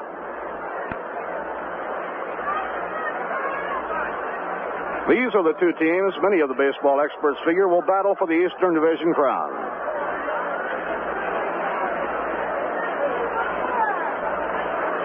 Shamsky leading off second. Blass delivers. And a half swing, and he went through, says Donatelli, at a fastball, and the count is strike 2. And Eddie Yost, coaching at third base, comes down the line. He did not like the call by Augie Donatelli. That gives Blass a 2-strike advantage in facing Ron Swoboda.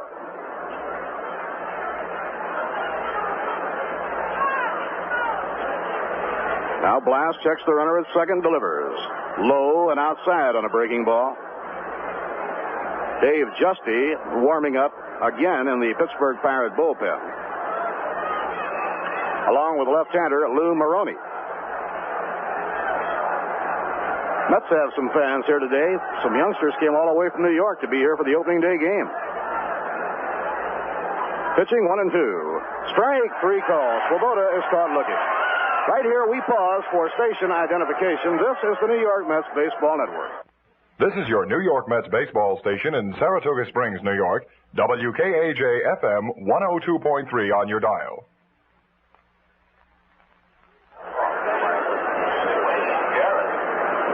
Bob Murphy with Lindsey Nelson and Ralph Kaner. Mets lead the Pirates 3-2. We have a good one going. We're in the top of the 6th inning. They're going to intentionally walk Wayne Garrett and pitch instead to Jerry Grody. Garrett, a left-hand hitter, and so in this spot, Danny Murtaugh will go with the percentages. And the intentional pass is being issued to Wayne Garrett.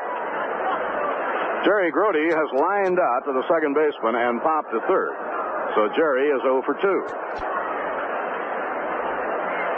Here are the warm-ups for the opener at Yankee Stadium. For the Red Sox, it will be Gary Peters, acquired last winter in a deal with the Chicago White Sox. And for the Yankees, their 20-game winner, Mel Stottlemyre. Yankee Stadium opener, scheduled for 3 in the afternoon. Now runners on first and second, 2 men down, and Jerry Grody is the hitter. Jerry May, the backstop, goes out to confer with Steve Blass. This is a critical point in the ballgame. Tom Seaver is the on-deck batter. With one away, Art Shamsky double deep to left field. Ron Swoboda was called out for the second out of the inning, and they have intentionally walked Wayne Garrett. Now it's right-hander against right-hander. Blass up in pitching position. Here's the pitch on the way, and he held up on the swing just in time. It's ball one. Brody started to go and then checked it.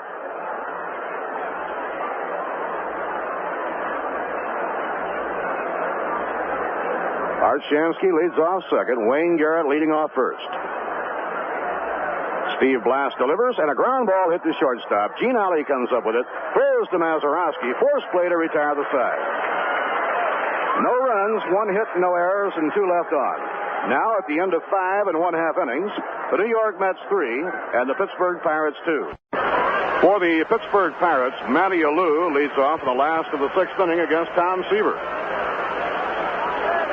Baltimore and Cleveland tied 1-1 at the end of 3 1/2 in Cleveland. Dave McNally pitching against Sam McDowell. Oakland at Kansas City and not underway.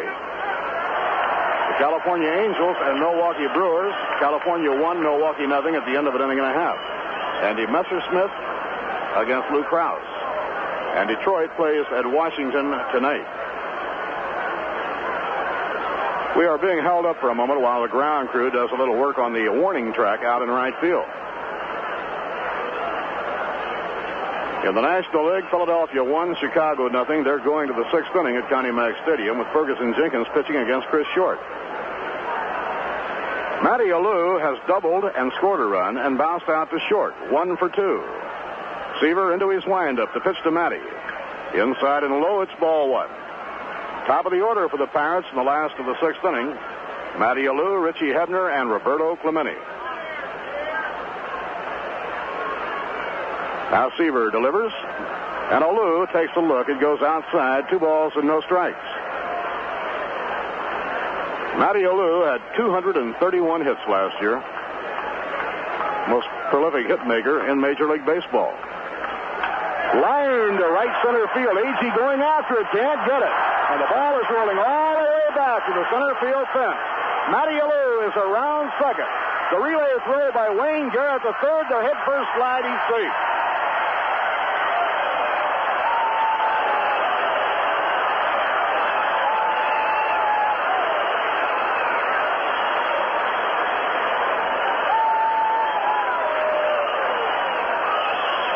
The tying run is on third base, nobody out. Matty Alou hanging out a line drive into right center. Agee tried to reach it, but he could not get to it, and then had to pursue the ball 436 feet back to the wall. And Matty Alou is on third with a triple. Matty Alou now has a double and triple and 3 times at bat. The infield will concede a run. They play back. The batter is Richie Hebner. And a high foul fly going out of play. Pirates have 5 hits, and 4 of the 5 have been extra base hits. The only single the Pirates have picked up today was by Roberto Clemente in the 1st inning to drive in a run. All of their other hits have been extra base hits. And a high fly ball hits a short right field. Garrett is going out. Matty Alou is not tagging up. Garrett makes the catch, and holding at third, Matty Alou. So 1 man away, and now let's see if the Mets bring the infield in. Roberto Clemente will be the batter.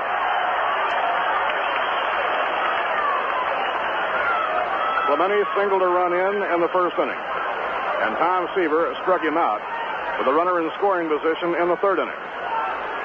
Now the left side of the infield comes in. Clemente hits to the opposite field a great deal, and so Garrett is playing him back at normal fielding depth.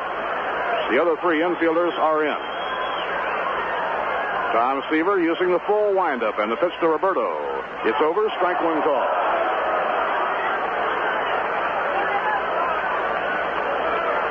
Mets leading by a score of 3-2. The Pirates, though, have the tying run on third, 1 out. Now Seaver eyes the runner. Matty Alou delivers. A towering pop-up down the right field line. It might go to the crowd. Looking for a play is Shamsky. It's into the crowd. So near and so far.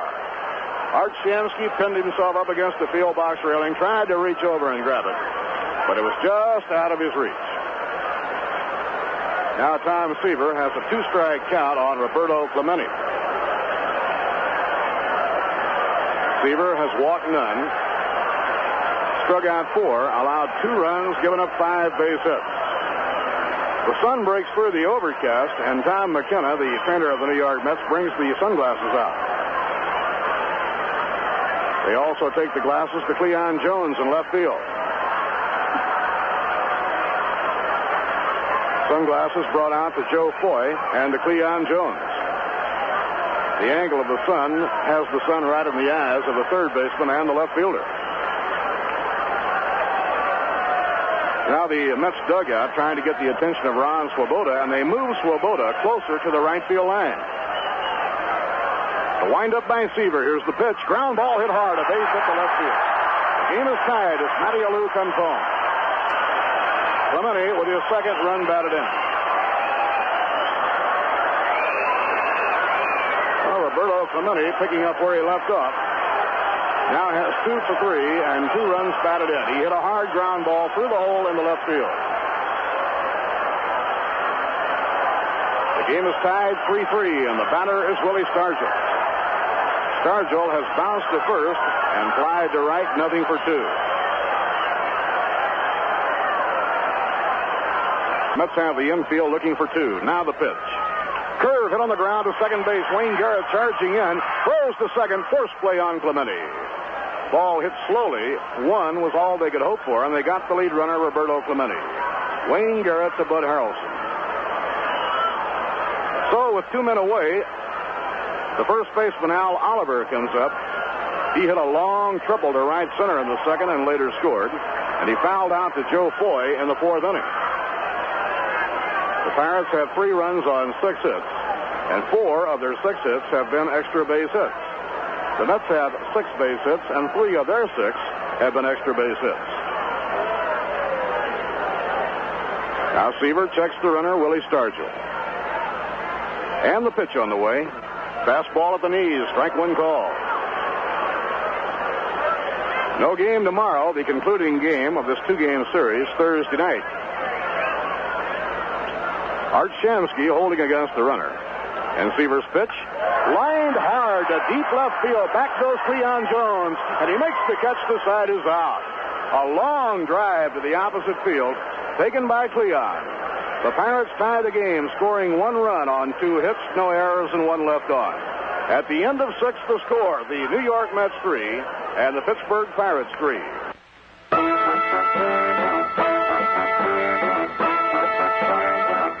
All roads lead to Carmody Ford and Mercury at the junction of routes 29 and 40 in busy Greenwich.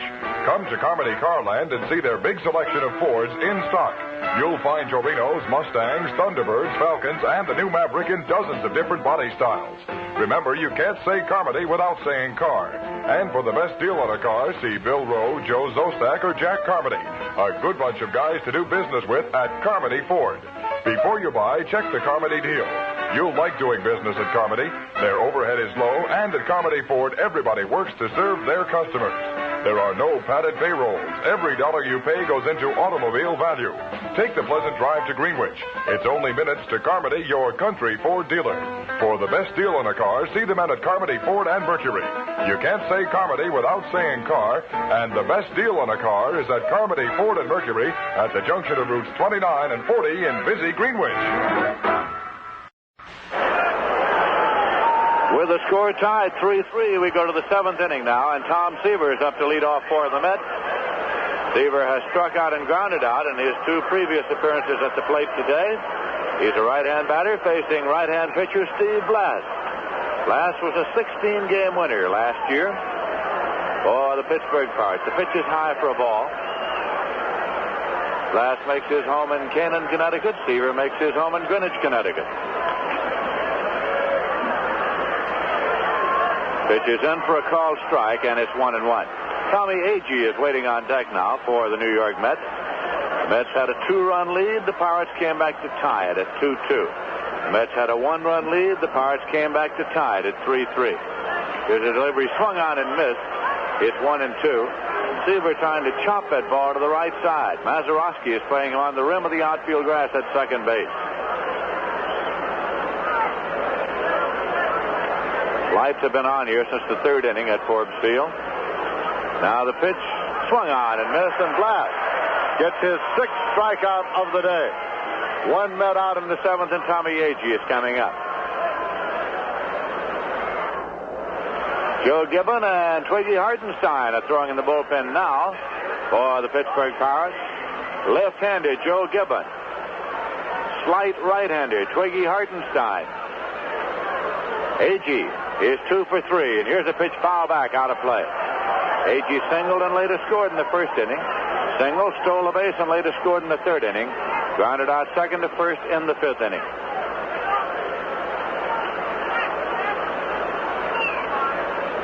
Blass has settled down after getting off to a shaky start here. Now the pitch. It's high for a ball. Jerry May is behind the plate this afternoon on opening day for the Pirates. Manny Sanguillen would have been there, but for the fact that swinging at a pitch at the Pirate camp in Bradenton, he pulled a muscle underneath the rib cage, and after watching him take batting practice yesterday, Danny Murtaugh scratched him and inserted Jerry May. That pitch is low and away. May steps out in front of the plate, now returning the ball to Steve Blass. 2 balls and 1 strike. The Met bullpen is down in the left field corner. The Pirate bullpen down in the right field corner here at Forbes Field.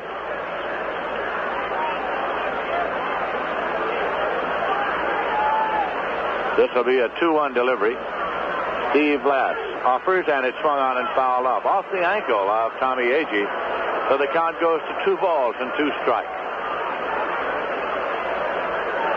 Bud Harrelson is on deck. The Mets starting lineup today provided something of a surprise in that Art Shamsky was at first base, Wayne Garrett at second. Ken Boswell was away for 4 days on military reserve duty in Texas, and manager Gil Hodges said yesterday he just didn't think that Boswell would be sharp enough to be in the opening day lineup. Boswell did return late yesterday. There's a curveball in for a called strike 3. Blass with a curveball strikes out Agee for his 7th strikeout of the day. So strikeouts back to back, and now Bud Harrelson's coming up. Fly to center, grounded out 3rd to 1st, grounded out pitcher to 1st. Harrelson is a switch hitter batting left. Here's a pitch. Swung on and looped out into right field. It's in there for a base hit. Clemente comes up, lays it back, and Bud Harrelson turns and holds with a looping single to right field.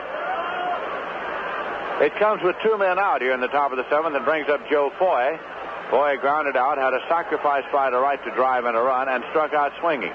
Officially, Foy is 0 for 2 in his debut as a New York Met here this afternoon. The Mets go ahead in total base hits now, 7 to the Pirates 6. Foy has a closed stance at the plate. He can hit with some power. He had 11 home runs last year at Kansas City. Swung on a high infield pop to the right side. Mazeroski calls. He's underneath up near the rim of the infield grass. Makes the catch. Side is out. It's no runs, a hit, no errors, and 1 left. In the middle of the 7th inning, the score is the New York Mets 3 and the Pittsburgh Pirates 3. Well, Met fans, D-Day for the biggest, best, and most colorful Met yearbook ever is April 14th, next Tuesday, when the 1970 edition goes on sale at Shea Stadium. 64 pages and more than 250 photographs, including 28 pages of photos and 4 colors, graphically recreating the amazing miracle of the Mets. The centerfold is a 2-page picture in rich color of the World Championship team, suitable for framing.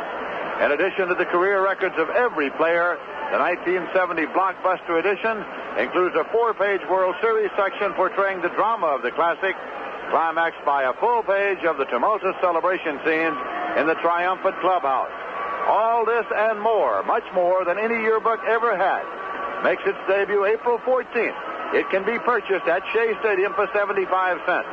Fans who wish to order copies by mail can write to New York Mets Yearbook Department, Shea Stadium, Flushing, New York, zip code 11368, and enclose $1 for each copy, which will also cover the cost of mailing and handling.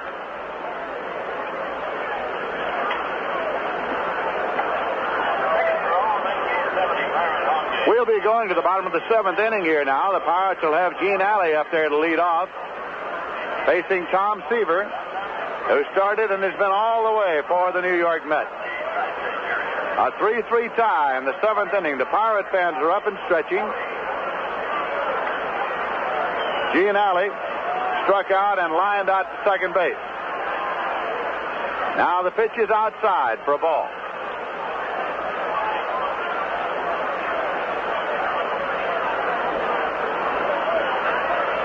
Gary Grody sends out a sign, and here's Seaver's 1-0 offering. It's in there for a called strike. Gene Alley hit .246 last year over the course of a season, much of which was spent on the bench by him because of injuries. He is a former National League All-Star shortstop. Here's a foul ball backing out of play, and it goes to 1-2 to Gene Alley. Jerry May is waiting on deck.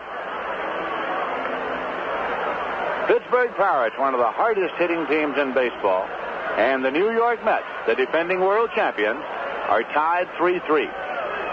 Breaking pitch fouled off. And he just got the bat on the ball. It's just what he was trying to do with that one. Thinking it just might catch the outside corner. Knew he couldn't pull it. It's fouled off, and the count is 1-2.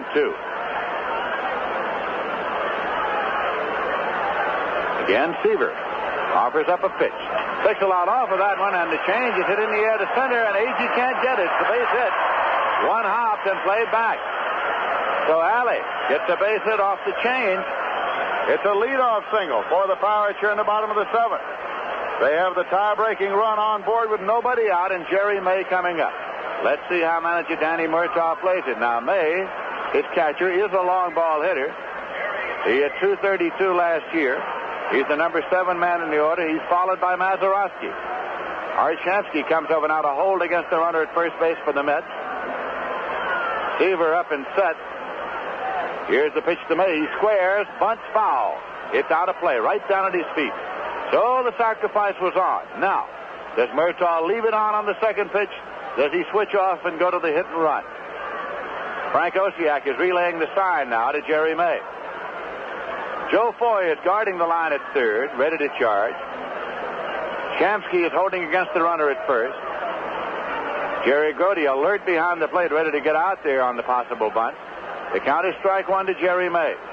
Seaver is working off the stretch, checks the runner. Here's the pitch. May squares, bunts and misses. It's strike 2. Now, would he leave it on all the way? Chances are he would not. Chances are he would allow May to swing away. That's what May's finding out now. Meanwhile, manager Gil Hodges has action in the Met bullpen. Left-hander Tug McGraw, right-hander Ron Taylor up and throwing. We're in the 7th inning. This is a 2-strike delivery to May. The bunt's not on. He fouls it back with a full swing out of play. So the count holds at 0-2 to Jerry May. He's reading the sign of Osiak again.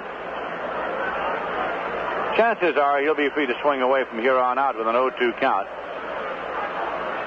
But the bunt was on for the first 2 pitches. Score tied, 3-3 in the 7th. Now the pitch swung on and popped up foul down the line and left, drifting toward the stands, out of play. Count continues at 2 strikes. The Mets got 2 runs in the top of the first. Pirates got 1 in the bottom of the first and 1 in the bottom of the second to make it a 2-2 tie. In the top of the 3rd, the Mets went ahead again, getting a single in to make it 3-2. Pirates got 1 in the 6th to make it 3-3, and that's where we are just now. We're in the bottom of the 7th, score tied. Here's a swing and a drive deep to left, way back, but stays fair. It's gone, and it is a foul ball. A foul ball, way down over a wall in the left field corner. Jerry May, whom, as we say, is capable of hitting the long ball, rode one out of here, a foul ball. Oh, boy, the count's 0-2 to Jerry May as he comes back to the plate.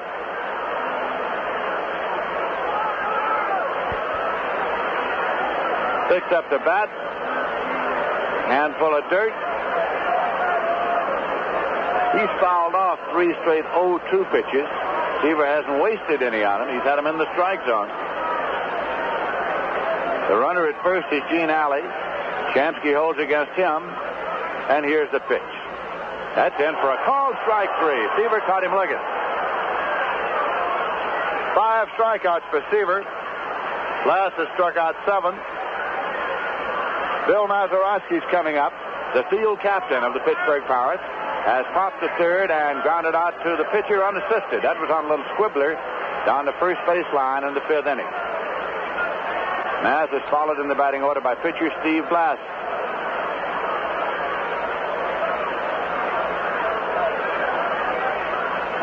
Now Seaver checks and deals. Pitches in for a called strike.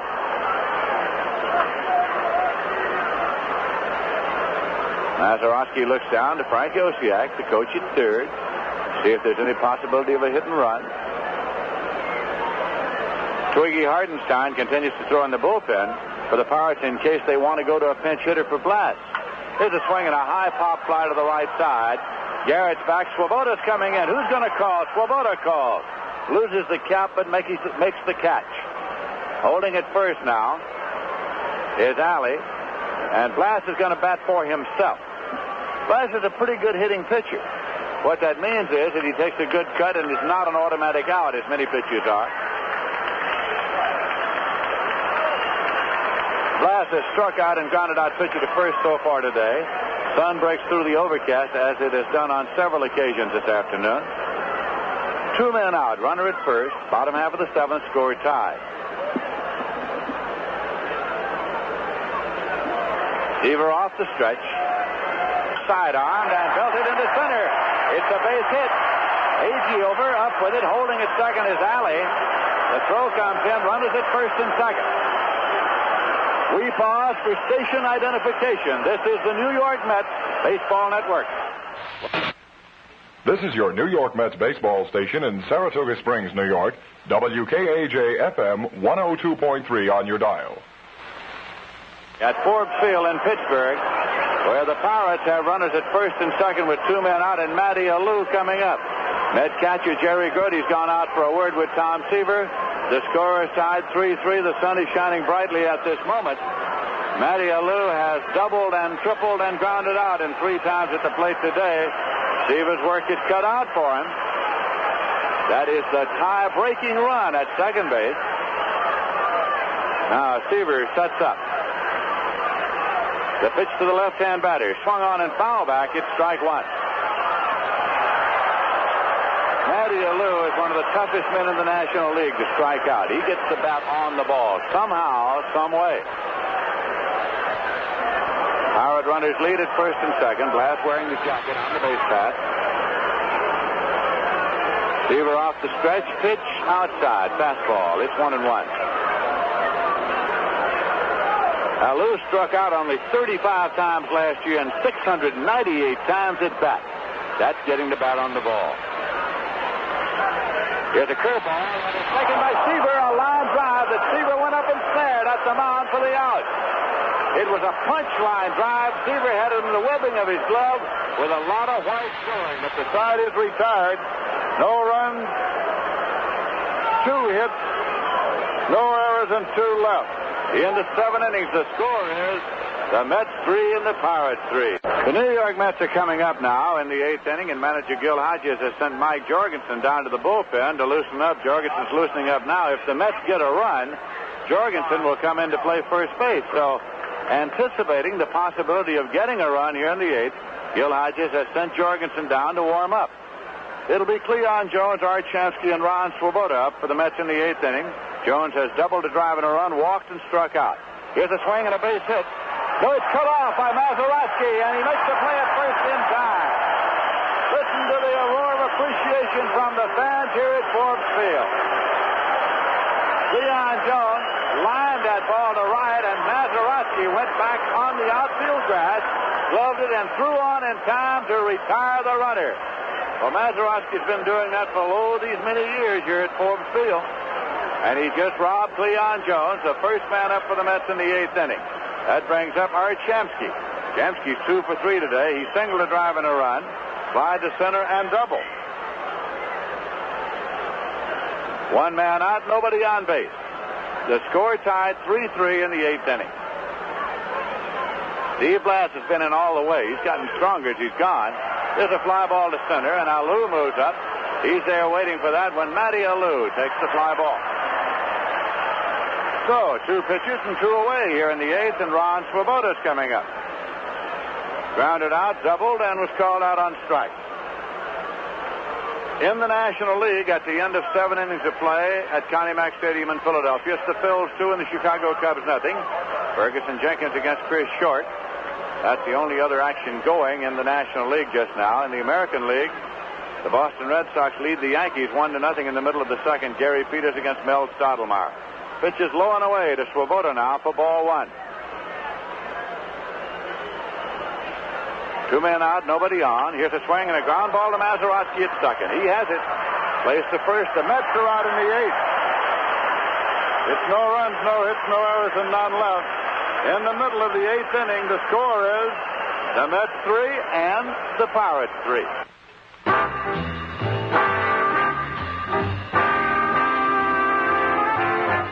Well, Mets fans, we're into another season, and we hope a really great one for your ball club. Friendly Freddie is also going into another season of car washing, a really great one for his club. Friendly Freddy's is the only fully automatic car wash in Saratoga Springs. Their motto is, nothing for you to do but sit back and relax. Friendly Freddy's Car Wash offers you the quickest and most convenient car washing service in Saratoga. They're located on High Rock Avenue, 1 block off Lake Avenue. At Friendly Freddy's, they have a facility for everyone. A coin-operated wash for the do-it-yourselfers, the most up-to-date vacuum cleaners, and, of course, the automatic car wash. You just drive in, stay in your automobile, and before you know it, your car is coming out cleaned and, if you like, waxed. All this service for only $1.25. Wax is 50 cents extra. Believe me, Mets fans, this is a bargain with today's inflated prices. Come on in and give them a try. For the New York Mets, Mike Jorgensen has come in to play first base now. So Jorgensen is in place of Shamsky. Swoboda stays in right field. Score tied. We go to the bottom of the 8th, and it'll be Richie Hebner up to lead off the Pittsburgh Pirates. Hebner has struck out, doubled, and popped out so far, facing Tom Seaver, who's been in all the way. Pirates have had 8 hits, and the Mets have had 7. Seaver's pitch is hit deep to right field. Swoboda is in the warning track and makes the catch in front of the wall in right field. So there's 1 away, and Roberto Clemente is coming up. He's had 2 base hits today. He's 2 for 3. He has driven in 2 of the Pirates' 3 runs. The end of 5 innings of play in the American League. The Cleveland Indians 2 and the Baltimore Orioles 1. Sam McDowell against Dave McNally. The Oakland A's are at Kansas City against the Royals. It's Blue Moon Odom 15-6 against Wally Bucker 12-11. At the end of 4 innings of play, the Minnesota Twins 3, the Chicago White Sox nothing. Jim Perry 20-6 against Tommy John 9-11. Seaver's pitch to Clemente is low for a ball. At the end of 3 innings, the Cal Angels 4 and the Milwaukee Brewers nothing. Andy Messersmith 16-11 against Lou Krause 7-7. The Detroit Tigers are at Washington tonight. Detroit defeated Washington in the presidential opener yesterday. Swinging a ground ball up the middle, and it's going through for a base hit. Clemente has 3. Tommy Agee returns the ground ball. So now Clemente's on at first with 1 man out, and Big Willie Stargell's coming up. No action at this moment in the Met bullpen, but we're going to get some any second. Stargell hit into a double play, slide to right, and grounded into a force play so far today. The score is tied 3-3. That was the 9th hit for the Pirates today. Ron Taylor gets up and begins to throw in the Met bullpen. Seaver works off the stretch to the left-hand batter Stargell. Curveball. It's hit in the air to deep left, but Jones has it lined up. Cleon Jones is there halfway. Clemente returns to first. There are 2 men out. That'll bring up Al Oliver. He tripled all the way to the iron gate in right, fouled out to third, and lined out to left. In the National League, Houston is at San Francisco playing at Candlestick later this afternoon. The Atlanta Braves are at San Diego tonight against the Padres. Cincinnati Reds are at Los Angeles tonight against the Dodgers.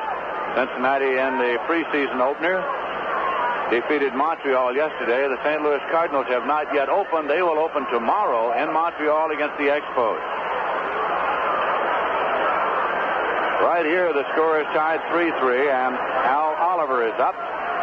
He hit .285 with 17 home runs last year for the Pittsburgh Pirates. Seaver checks and deals. Here's a swing and a foul ball. It's going to go out of play into the stands behind third base. Strike one to Oliver. Only Ron Taylor, a right-hander, throwing in the Met bullpen.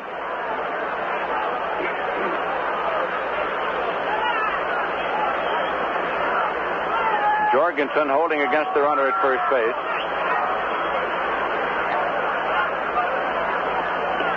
That's outside for a ball. In talking with baseball writers yesterday, manager Gil Hodges volunteered the opinion that he considers Mike Jorgensen one of the finest defensive first basemen he's ever seen.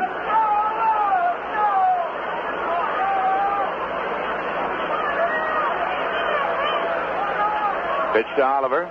Swung it on the ground to second base. Taken by Garrett. He goes to Jorgensen, and the side is out. It's no runs a hit, no errors, and one left. At the end of 8 full innings of play, the score is the New York Mets 3 and the Pittsburgh Pirates 3. Hi, this is Bob Walton at Walton Sports Shop, urging you to stop in and see us when you need camping equipment. Now that vacation time is on its way, have you found in checking over your equipment that you need something additional? Stop in and see the wide selection we have to offer. Walton's carries pack frames, canteens, and mess kits. If this is your first year for tenting, then be sure that you see Walton's for all styles of tents, air mattresses, and Coleman stoves and lanterns. Walton's also carries a full line of famous name sleeping bags. Of course, at Walton's, hunters can find everything in one convenient location: guns, ammunition, and hand-loading equipment, as well as rifle scopes to make those long shots surer and safer. A complete line of equipment for all sports is what you will find at Walton Sports Shop, Lake Avenue in Saratoga, where sportsmen cater to sportsmen.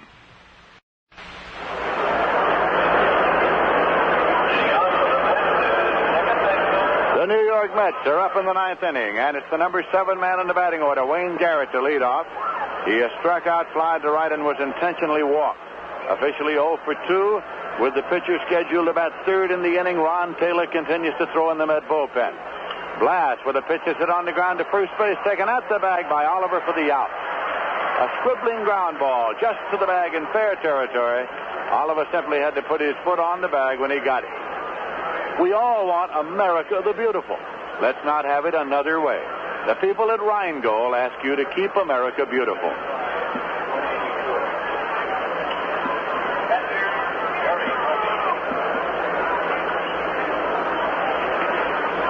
Ed Kranepool has moved out on deck now with Grody at the plate. Here's a swing and a miss for strike one.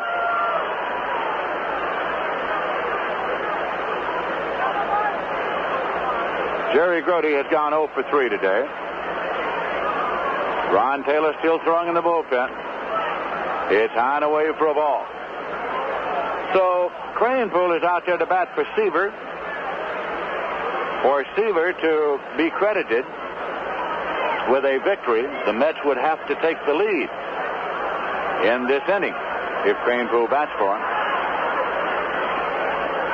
Here's a 1-1 pitch. It's low. 2-1.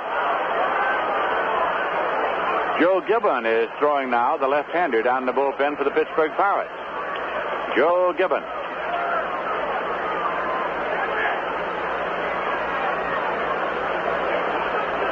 Here's a 2-1 pitch. Swung on and foul back. Steve Blass said before yesterday's ball game that of the Mets, he always thought Kranepool hit him better than anybody.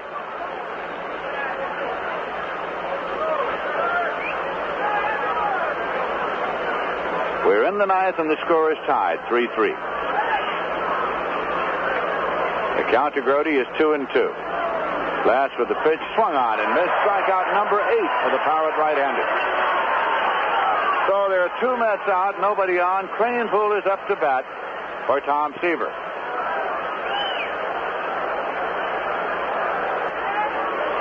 Pitch is low for a ball. Tommy Agee is on deck. Mets batting in the 9th. Foul back.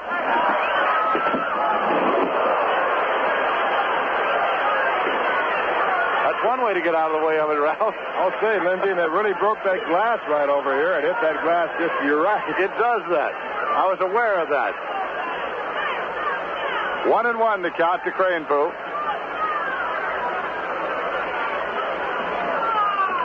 Swung on and fouled off. So it's 1-2. 2 men out, nobody on base. May is going out now for a word with Steve Blass. Lindsay, I got news for you. This game is not official. Is that not a Chubb Feeney baseball? This is not a Chubb Feeney baseball. It has Warren Giles' name on it. This game can count. Warren Giles is not the president of the National League.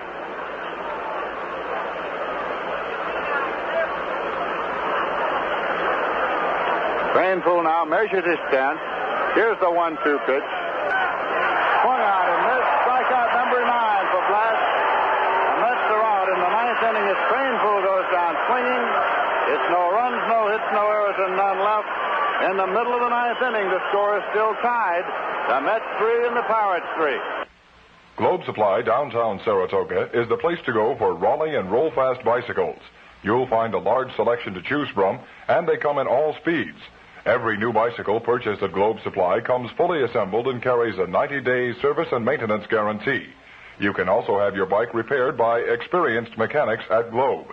For all your bicycle accessories and parts for English or American bikes, shop Globe Supply, downtown Saratoga, open daily from 8:30 a.m. to 6 p.m. Friday night until 9 p.m.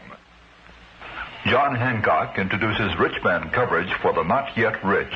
A life insurance package with an initial benefit of $100,000. Very good for the ego, and you can afford it. If you're 24, you may have to pay about $38 a month. Ask Ben Yanklowicz about Rich Man coverage, $100,000 worth of life insurance that'll make you feel like a million. Call Ben, 783-5571, or write Ben Yank, Box J, Latham, New York, 12110 for more details. John Hancock, huh? We'll be going now to the bottom half of the 9th inning. Ron Taylor has come in to do the pitching for the New York Mets. Ron Taylor. Tom Seaver pitched the first 8 innings, gave up 3 runs on 9 hits, struck out 5, walked none. Seaver cannot be the winning or the losing pitcher in this ball game. It'll be Gene Alley coming up to lead off for the Pittsburgh Pirates. Score tied, 3-3. Ron Taylor was in 59 games for the New York Mets last year.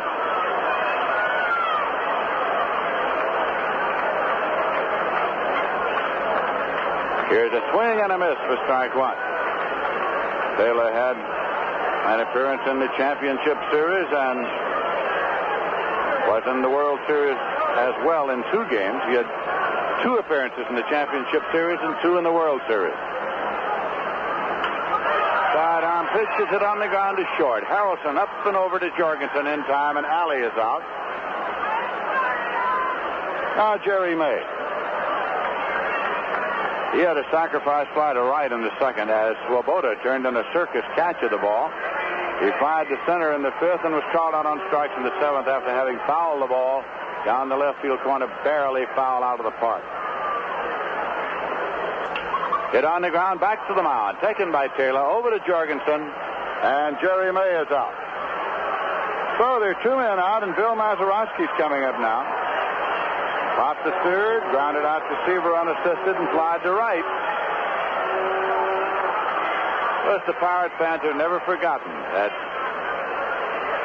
it was Mazeroski who won a world championship for them back in 1960 with a 9th inning home run over the left field wall. It sailed over the head of Yankee left fielder Yogi Berra. There's a swing and a drive to the left. Cleon Jones going back and makes the catch on the run in front of the scoreboard for the out. We'll be going to extra innings in the 9th. No runs, no hits, no errors, and none left. The score at the end of 9 full innings is tied. The Mets 3 and the Pirates 3. Having a problem in deciding where to take your group on its next outing? If so, let the Mets Group Sales Department solve it for you. This department is manned by experts in handling both men's and women's groups. These same specialists encourage community and civic organizations, social and fraternal clubs, youth, family, and athletic groups to take in a Mets ball game and enjoy a day at Shea. In addition to providing group ticket sales for a ball game, our representatives will be happy to furnish you with all the details of the beautiful restaurants at Shea Stadium, which are available for parties large or small up to 700 persons. For groups of 100 or more, recognition will be given to your organization on the changeable message scoreboard here at Shea.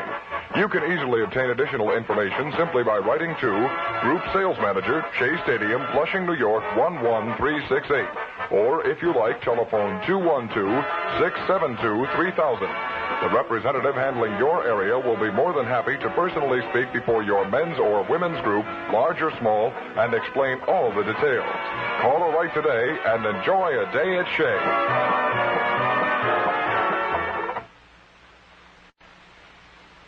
And coming in here now for the play-by-play, Ralph Kiner. Thank you, Lindsey Nelson. And once again, hi, everyone. Tommy Agee will lead off in the ball game now here in extra innings. The Mets have never gone to extra innings on opening day, and they have never won an opening day game. So another real minor milestone, I guess you'd have to say, Lindsey. Well, it's all of that. It's been an exciting day of baseball, indicative, I think, of what we can expect all season long. Here's a final score in that Philadelphia game, and a big one for the Phillies as Chris Short, making a comeback, was the winning pitcher over Chicago by a score of 2-0. He pitched a 5-hitter. Ferguson Jenkins was the losing pitcher. Short had a back operation last year and missed all the season. So the Phillies looking for pitching and finding it right there with their veteran left-hander, Chris Short. Right here at 3-3. Pirates have had 9 hits. The Mets have had 7. And Tommy Agee, the first batter, and the first pitch by Twiggy Hartenstein. By Steve Blass, is swung on a miss, strike 1. Agee 2 for 4 in the game. He has scored 2 runs. Now Blass back, and the pitch is hit hard by the third baseman into left field, and Tommy Agee now 3 for 5. Tommy makes the turn at first, and the Mets have a runner at first base with no one out here in the 10th inning. That'll bring up shortstop Bud Harrelson.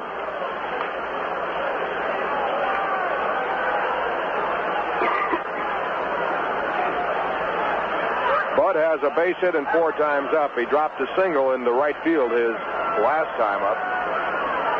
Pirates are looking for the sacrifice attempt. Richie Hebner, the third baseman, about 60 feet away. He moves up even closer, and the pitch is bunted and bunted foul. Back out of play. Strike 1.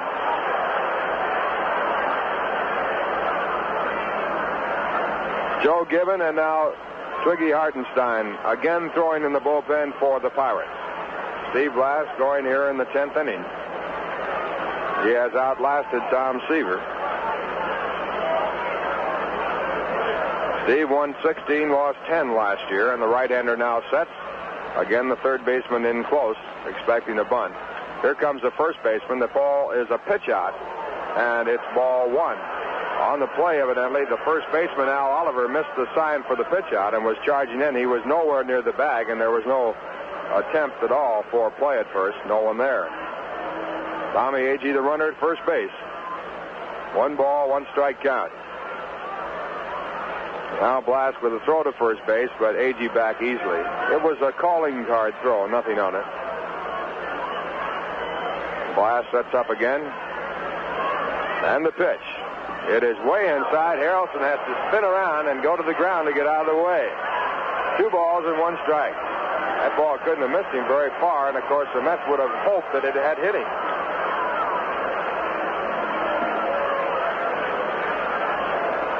Two balls, 1 strike.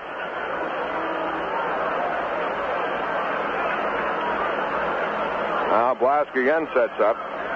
And the pitch. It is bunted out toward first base. It's a good bunt. Oliver makes the tag on Harrelson as he comes by. There was no chance for a play, for force play at second. And Agee is now on at second base in scoring position with 1 away, and the batter coming up in the top of the 10th inning is Joe Foy.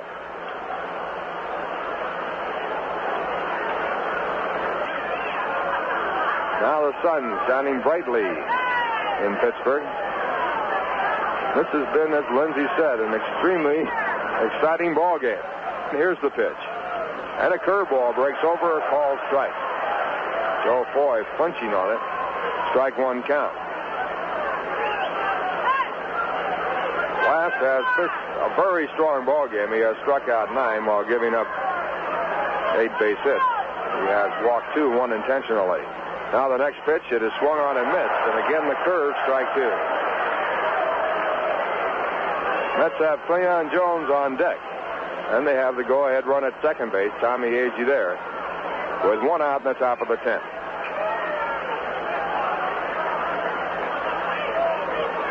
Now the signs are out.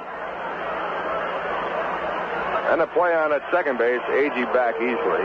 Shortstop Gene Alley coming over to take the throw from Blass. It was not even a bit close. 2-strike count. Agee off the bag at second. And the pitch. It is low and away. 1 ball, 2 strikes. Yogi Berra, the coach at first base, yelling encouragement to Joe Foy. Eddie Yost guarding the runner at second base, his third base coaching spot. 1 ball, 2 strikes. Blass all set to go, and the pitch. It is popped up. The catcher, Jerry May, under the ball, right by his catcher's position, and he makes the catch. So Joe Foy is out. That gives the Pirates their second out in the 10th inning, and it brings up Cleon Jones with the go-ahead run at second base. And we pause for station identification. This is the New York Mets Baseball Network. You're listening to New York Mets baseball on WKAJ-FM 102.3 in Saratoga Springs, New York, the home of the New York Mets. Lindsey Nelson and Bob Murphy from Forbes Field in Pittsburgh. A 3-3 ball game. The Mets with a runner at second. 2 men out, top of the 10th. And the batter is Cleon Jones. Cleon has a double and 3 official times up, a run batted in, and he had a base hit taken away by Bill Mazeroski, the second baseman. And the first pitch by Blass is high. It's ball 1. Cleon also has walked. Right here, Lindsey. A .340 batter off last year's performance. First base is open. And Mike Jorgensen, the on-deck batter, a rookie. Danny Murtaugh is having his pitcher work to Cleon Jones. Now the 1-0 pitch. A check swing, ground ball out toward the hole at second base. Mazeroski back in deep right field. He fields the ball, makes the play. Now a play at the plate, and coming in to score is Agee. And he is tagged out, and his side retired. Bill Mazeroski going back into shallow right field to pick that ball up on the ground. He knew he had no play at first base. He turned and flipped the ball home. A little easy throw, the best he could do. It was perfect, right on line, and Eddie Yost, hoping to surprise Bill Mazeroski and the Pirates, had sent Tommy Agee in, and he was an easy out at the plate as the tag was made by Jerry May. In the inning, no runs, 1 hit, no errors. 2 hits, no errors, and 1 man left on, and the score. In the middle of the 10th inning, the New York Mets 3, the Pittsburgh Pirates 3. The finest in Italian cuisine and a wide array of steaks, chops, and seafood await your dining pleasure at Mangino's Restaurant, located on the south end of Saratoga Lake. But there's a big difference between just ordinary Italian or American cuisine and Mangino's fine food. At Mangino's, your order is never prepared hours before. Mangino's realize that good food cannot be hurried, and they ask you to give them a little time to prepare it properly. All dishes are prepared to your order when your order is placed, never before, and it hasn't been simmering away for hours or minutes. That's the big difference at Mangino's. Why not enjoy eating Italian food the way it should be savored and dine at Mangino's Restaurant, located on the south end of Saratoga Lake on Route 9P, just 2 miles from Route 9. A complete line of Italian specialties are served to tempt the palate, and their steaks and chops and seafood are equally as delightful. If you're planning a party or a banquet for up to 75, call Mangino's for their special party menu. That's Mangino's Restaurant, the home of truly fine foods on Route 9P at the south end of Saratoga Lake.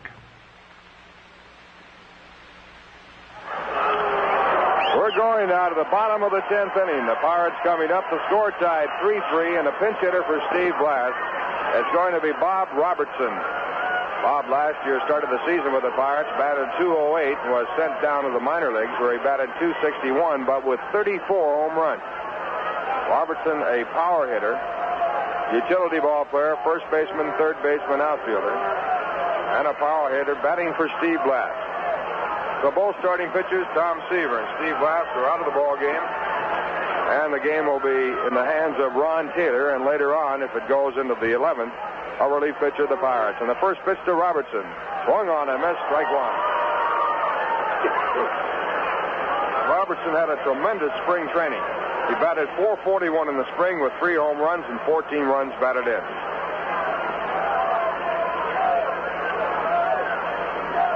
And the pitch. Breaking ball just outside. It's 1 ball and 1 strike. Robertson has changed his batting position in the batter's box. He has moved up on the plate.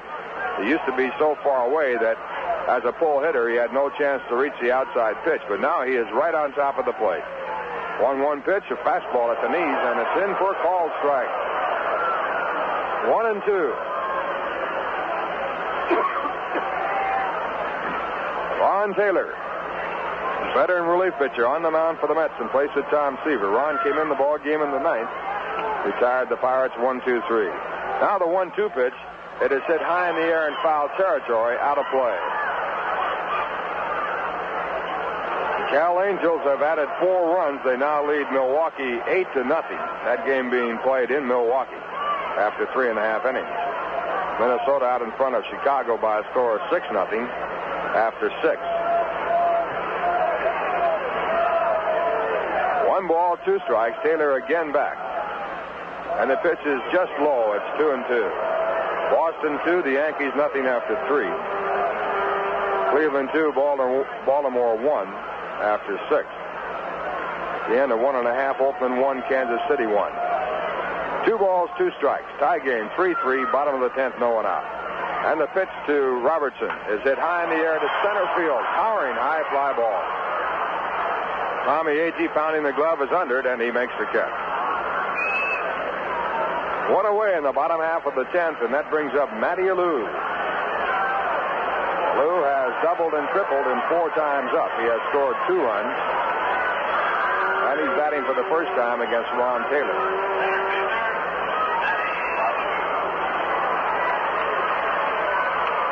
Alou being played just about straight away by the Mets. Cleon Jones near the line in left field, shaded over just a little bit. And Taylor's first pitch. It is bounced foul by the third baseman, Joe Foy. And it's strike 1.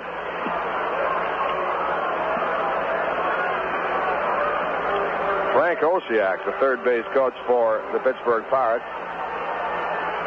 Don Leppard at first base for the Pirates. Now the pitch.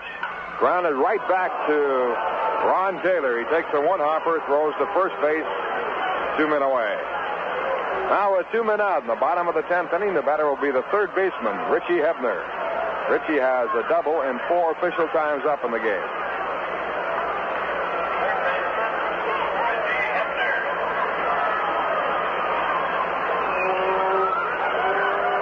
Hebner, a left-hand batter, just returned from being best man at his brother's wedding up in Boston. And the first pitch by Taylor, high fastball, up above the eyes. It's 1 ball, no strikes. Philadelphia defeated Chicago 2-0 today. Chris Short pitching a 5-hitter. Ferguson Jenkins, the losing pitcher. Now the 1-0 pitch, again high and away, ball 2. Tug McGraw is loosening up in the bullpen for the Mets. Twiggy Hartenstein, a right-hander, throwing in the bullpen for the Pirates. Pirates will have a new pitcher if the game goes to the 11th. Now at 2-0, the pitch to Hebner. It is outside and high, ball 3. The on-deck batter is Roberto Clemente. So it's 3-0 to Hebner with Clemente due up next. Clemente's had a hot day today. Taylor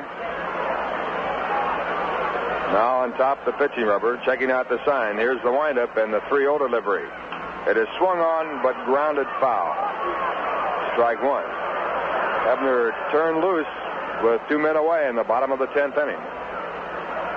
And he grounded the ball foul, and the count now 3 balls and 1 strike.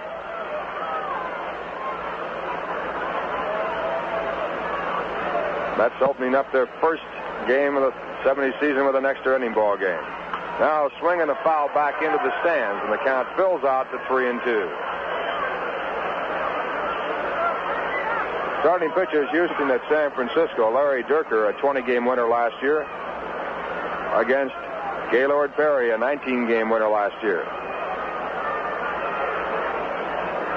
And the 3-2 pitch to Hebner. Swung on and missed, strike 3. And Ron Taylor has retired his first 6 batters. That's his first strikeout. And the score at the end of 10. The New York Mets 3, the Pittsburgh Pirates 3. Clear the prop.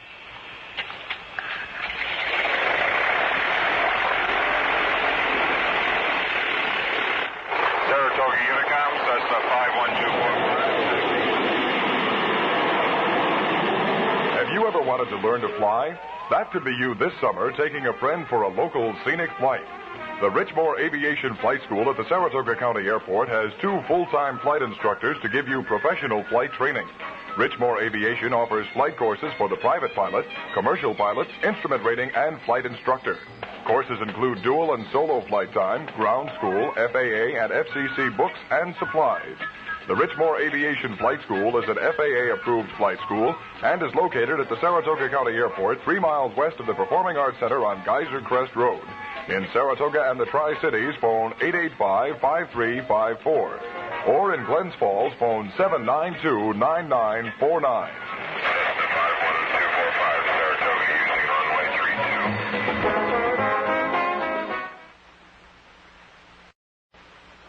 Chuck Hartenstein in the ballgame now as the pitcher for the Pittsburgh Pirates in relief of Steve Blass, who pitched the first 10 innings, allowed 3 runs on 9 hits, struck out 9, and walked 2, one of them intentionally.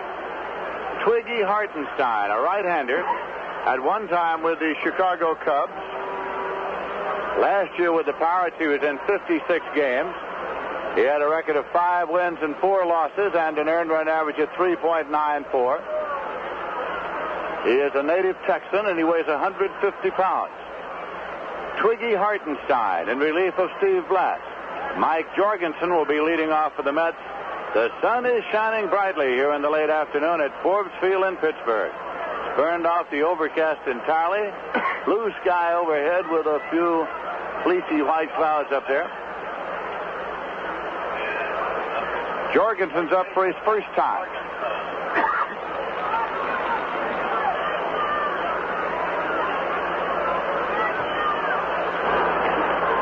He's a left-hand batter. And the pitch is in there for a called strike. Hartenstein last year against the Mets won none and lost 1. His lifetime record against the Mets is 2 wins and 1 loss. His lifetime Major League record 16 and 13. Swinging a base hit into left field for Jorgensen. Fielded out there by Stargell and played back. Jorgensen turns and holds with a single to left. So the Mets again have the tie-breaking run on at first base with nobody out, and Ron Swoboda is coming up. Swoboda today grounded out, double, was called out on strikes and grounded out. Last year, in a memorable appearance here, he had a grand slam home run off Twiggy Hartenstein to win a ball game for the New York Mets.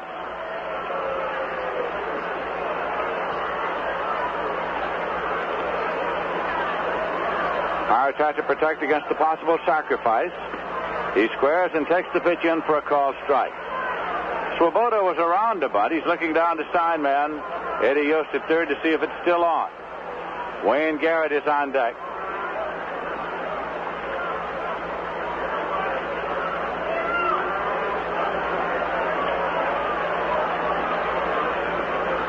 Here's the pitch, and it's bunted right out in front of the plate. Play at second base, and he is safe. As the throw was high, Alley had to go up, and Jorgensen slid in underneath. So, Swoboda is on at first, Jorgensen's on at second. It is an error charged against the catcher, Jerry May, on the throw. A sacrifice and an error, and that brings up Garrett now with runners at first and second. They still have to protect against the sacrifice. Score is tied 3-3, and we're in the top of the 11th inning. Garrett today struck out, flied out, was intentionally walked and grounded out. Garrett at the plate and Grote on deck. Third baseman Richie Hebner playing in the cutout of the grass at third now in anticipation of a bunt attempt by Wayne Garrett. Hartenstein working off the stretch. Garrett squares, bunts the ball to the first base side of the mound. The play is at first. It is a sack moving the runners up. It was second baseman Bill Mazeroski who took the throw at first. So now Jorgensen is at third, Swoboda's at second, one man out and Grote coming up. And coming out on deck now is Ken Boswell to bat for Ron Taylor. Cal Kuntz is up and throwing in the bullpen along with Tug McGraw. We're in the top half of the 11th inning. Score tied 3-3. The Mets with 2 runners in scoring position. Manager Danny Murtaugh of the Pirates brings his infield in now. Infield in for the Pirates to try to choke off the run. They're going to walk Grote and pitch to Boswell. Grote is being intentionally walked with first base open. This is to set up the double play possibility and the force all around. Outside for 1. Here it is outside, ball 2 to Grote.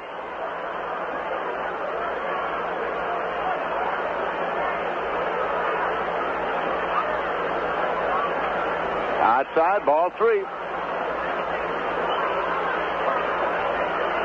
Now the official score says no sack on Swoboda. Here's the pitch outside, ball 4.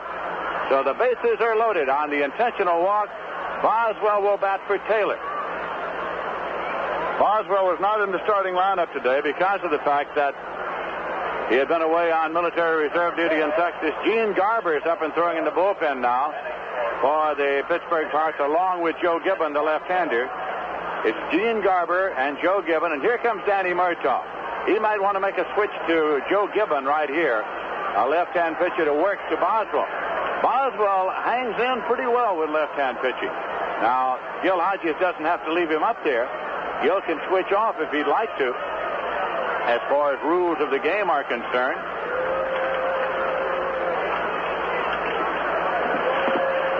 Conference at the mound. Murtaugh looks at the bullpen, that's all, and it's going to be the left-hander Joe Gibbon. Gibbon is coming in now to replace Hartenstein to pitch to Boswell. This spring, Gibbon was in 5 games. He pitched only 6 innings. He allowed 8 hits, 5 runs, all of them earned, with an earned run average of 7.50. He is a veteran major leaguer who went from the Pirates to the Giants and came back, and now Clendenon will bat for Boswell. Gil Hodges makes a switch. Boswell, by the way, is out of the ball game. He cannot subsequently appear. And it is Clendenon batting for Boswell. Boswell had been put up as a batter for Taylor. You'll hear a reaction when Clendenon is announced. He played for many years here with the Pittsburgh Pirates. Oddly enough, in a newspaper story yesterday in Pittsburgh, he picked the Pirates to win the pennant. Joe Gibbon, with a lifetime record in the majors of 56 wins and 58 losses, has a lifetime record against the Mets of 6 wins and 4 losses. Last year with Pittsburgh, he won 5 and lost 1. With the Giants, he won 1 and lost 3.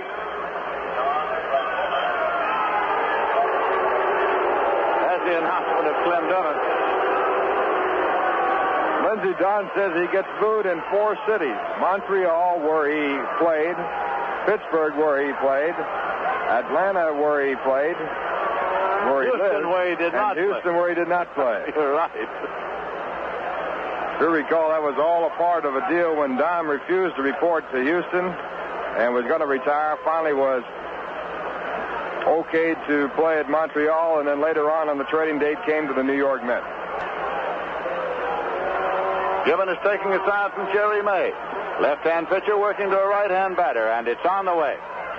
Swung on line up the middle for a base hit. 1 run has scored as Garrett crosses the plate. Swoboda comes across. 2 runs are scored. A play at third on Grote. He slides in safely. Holding it first is Clendenon. A single to center. 2 runs batted in. The New York Mets are out in front by a score of 5-3. 1 pitch, 1 swing of the Clendenon bat, and the New York Mets take a 2-run lead in the top half of the 11th inning. Now Tommy Agee is up.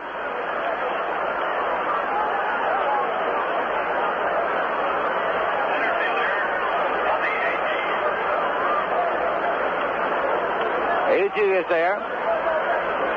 Jorgensen scored and Swoboda scored. Runners at first and third. Here's a swing and a miss for strike one. So Mike Jorgensen, the rookie, delivered a base hit leading off, and he has scored the tie-breaking run here. Swoboda, who was on an error, scored behind him. Grody is at third.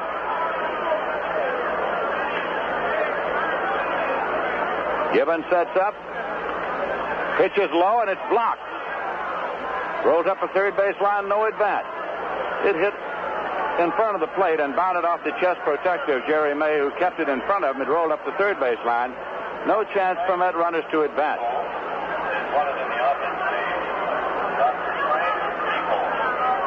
Those runs were charged statistically against Twiggy Hartenstein.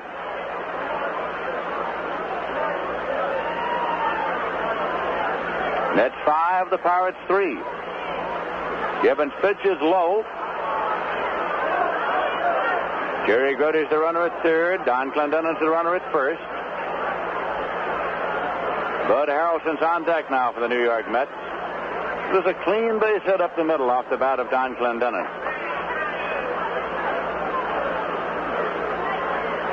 Swinging a ground ball to second base, taken there by Mazeroski. Kicks the bag, throws to first, double play, and the side is retired.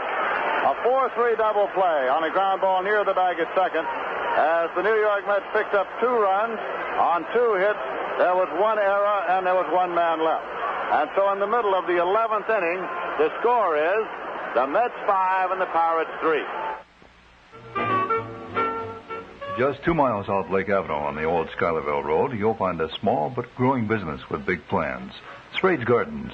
The season is just about to begin at Sprade's, and while it's still a bit too early to do much planting, Ted and Doris invite you to look over their selection of rose bushes. They're available in many new varieties and all potted for you. Prices on rose bushes at Sprade's Gardens start at just $1.50. They have all the new AARS varieties with famous names like Jackson and Perkins, Star and Ball, and the American Rose, too. Ted Sprade also has pansies in the market pack and would be more than happy to save some for you. Sprade's Gardens, just a little out of the way, but they offer big savings, and the trip is well worth the little time it takes. Keep listening to New York Mets baseball as the season develops. Ted and Doris Strade will have many specials for our Mets listeners. That's Sprade's Gardens, just 2 miles from downtown Saratoga, out Lake Avenue on the old Schuylerville Road. A small business with big plans. Sprade's Gardens.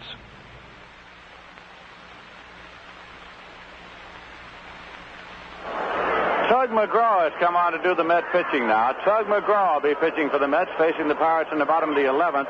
Roberto Clemente, Willie Stargell, and Al Oliver scheduled up here in the bottom of the 11th for the Pirates. Mike Jorgensen, who delivered a base hit leading off the top of the 11th and scored the tie-breaking run, was making his first appearance at the plate this season as a New York Met. The Mets had him up at the tag end of the 1968 season when he batted 14 times and had 2 base hits. He was not with the Mets at any time last season. He is the only rookie on the Mets squad, and he was brought on as a late-inning replacement for Art Shamsky, who started at first base. Ron Taylor is out of the ball game, of course, having pitched 2 innings and retired 6 consecutive batters. No runs, no hits, struck out 1 and walked none.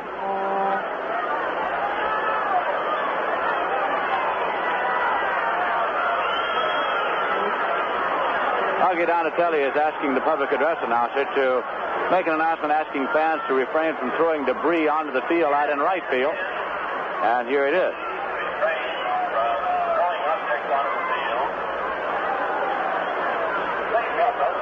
Ron Taylor is the pitcher of record on the long side of a 5-3 score just now. Twiggy Hartenstein is the pitcher of record on the short side of that score. Manager Gil Hodges up on the steps of the Met dugout, just retreating now. Most of the Mets are on the dugout steps. Bottom half of the 11th inning. Roberto Clemente is up. What a day he's had for the Pirates. He's 3 for 4, and he's knocked in 2 of the 3 Pirate runs. McGraw's pitch, low for a ball. Nolan Ryan is up and throwing in the Met bullpen now. Nolan Ryan and Cal Kuntz. Hodges yelling something out to McGraw on the mound. Here's a 1-0 pitch, and it's in there for a called strike. It's 1-1.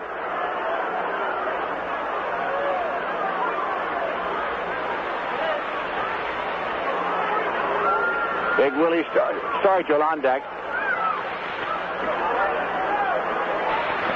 This will be a 1-1 pitch. It's low, and McGraw goes behind, 2-1.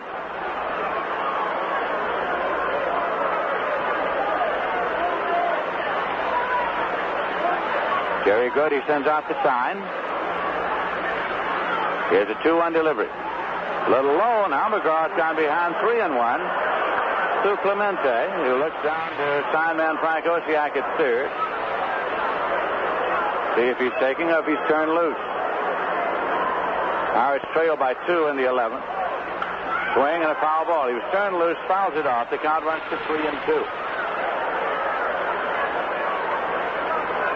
Brad Elia has hit 2 home runs this afternoon for the Minnesota Twins.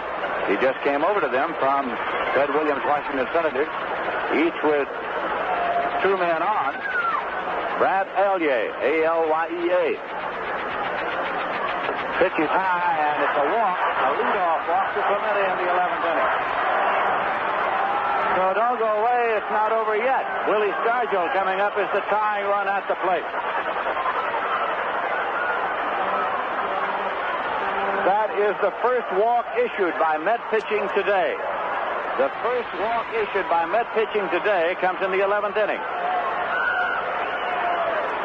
Stargell, who hit 29 home runs last year, is up. Today he is grounded into a double play, flied to right, grounded into a forced play, and flied to left.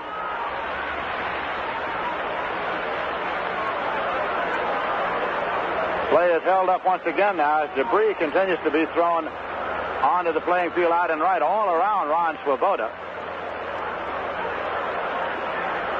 And so members of the grounds crew are being sent out there to try to clean some of it up.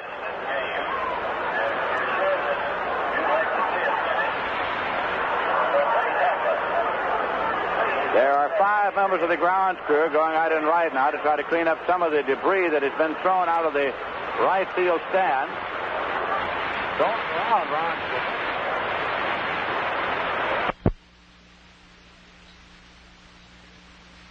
Umpires talk it over at home plate while Chris Pellicudis is out there in short right field. Meanwhile, Tug McGraw continues to throw to try to keep his arm warm. Lindsay, there's a fella coming out with a box that must be, well, I don't know, 3 feet deep, about 2 feet wide, and I hope they're not going to fill that box up. We'll be here till the rest of the afternoon wears out. They could fill it up with what they have out there. Another fellow has a broom, and he is sweeping the warning track. I suppose the most crushed fellow of all must be a youngster who jumped down out of the stands and went across the outfield totally unnoticed and unmolested while they cleaned up the debris. Nobody paid any attention to him whatsoever. Stargell is leaning on his bat at the plate. New York Mets and the Pittsburgh Pirates will be playing here again on Thursday night. We'll be on the air at 8 p.m. New York time to bring you that one. Then the Mets will move on to St. Louis. They'll play Friday night, Saturday afternoon, Sunday afternoon. Then the Mets will come home to New York. They'll open up at Shea Stadium 1 week from today. That's Tuesday afternoon, April 14th, the Mets and the Pirates. Pitching coach Rube Walker has been out for a word with Tug McGraw. Walker's coming back to the dugout now. McGraw continues to throw. Now the ground crew is leaving the field, and we're just about ready to resume play. The Mets are leading the Pirates by a score of 5-3. The Pirates are batting in the bottom half of the 11th inning. There is nobody out, and Roberto Clemente is the runner at first base as Willie Stargell steps in. There have been no pitches yet to Stargell. Play was suspended before a pitch was made to him.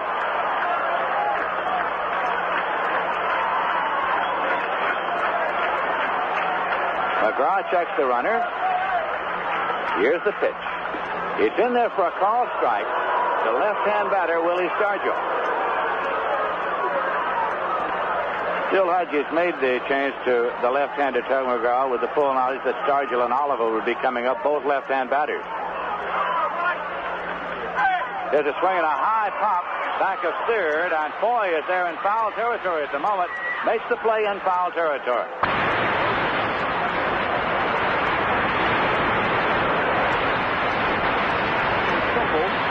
to third, to left, and grounded out second to first. This is his second year.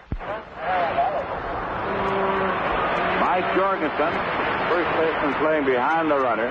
It's not Clemente's run they're interested in. It's the run at the plate they're interested in. That's the tying run. Here's a swing and a foul ball. Let it come to the plate. The play. So Oliver has fouled out. It'll be Alley coming up. Play is held up again as youngsters come out onto the field. Now to strike one. It's Gene Alley at the plate. McGraw started him off with a big curveball. Now we're going to continue play with park policeman in the warning track in the outfield. At first base, Clemente takes his lead. The Mets are leading 5-3. And again now, play is suspended. As one park policeman who had been a little busy on the other side of the park started off, and they tell him, stay out there. So he is. McGraw sets up. Alley's in and waiting. This is a strike one delivery. And it is hit on the ground, foul, up the third base line, out of play. Frank Osiak comes off the coaching lines at third, retrieves the ball, tosses it back to McGraw. It's a two-strike count now to Gene Alley. The Mets trying to get Alley out of there to end the ball game and get themselves an opening day victory here at Forbes Field. The Mets are leading by a score of 5-3. Roberto Clemente takes his lead at first. McGraw with a two-strike pitch. Swung on and missed. The ball game's over. The New York Mets, for the first time in their history, in their 9th year, have won an opening day ball game, defeating the Pittsburgh Pirates in 11 innings. In the 9th inning, however, in the 11th inning, no runs, no hits, no errors, a walk and one left. And the New York Mets are the victors by a score of 5-3. And to tell you something of how this game went, here's Ralph Kiner. Well, Lindsay, it's only fitting, I guess, that the Mets win their first opening day game in a park where they won their very first game in 1962 after 9 consecutive losses. It was an exciting ball game, well played. The Mets got 2 runs in the first inning off starting pitcher Steve Blass. Pirates tied it up with a run in the first and a run in the second, and it was 2-2 until the Mets then took the lead by scoring a run in the 6th inning. It was again tied up, and it went that way until the 11th inning.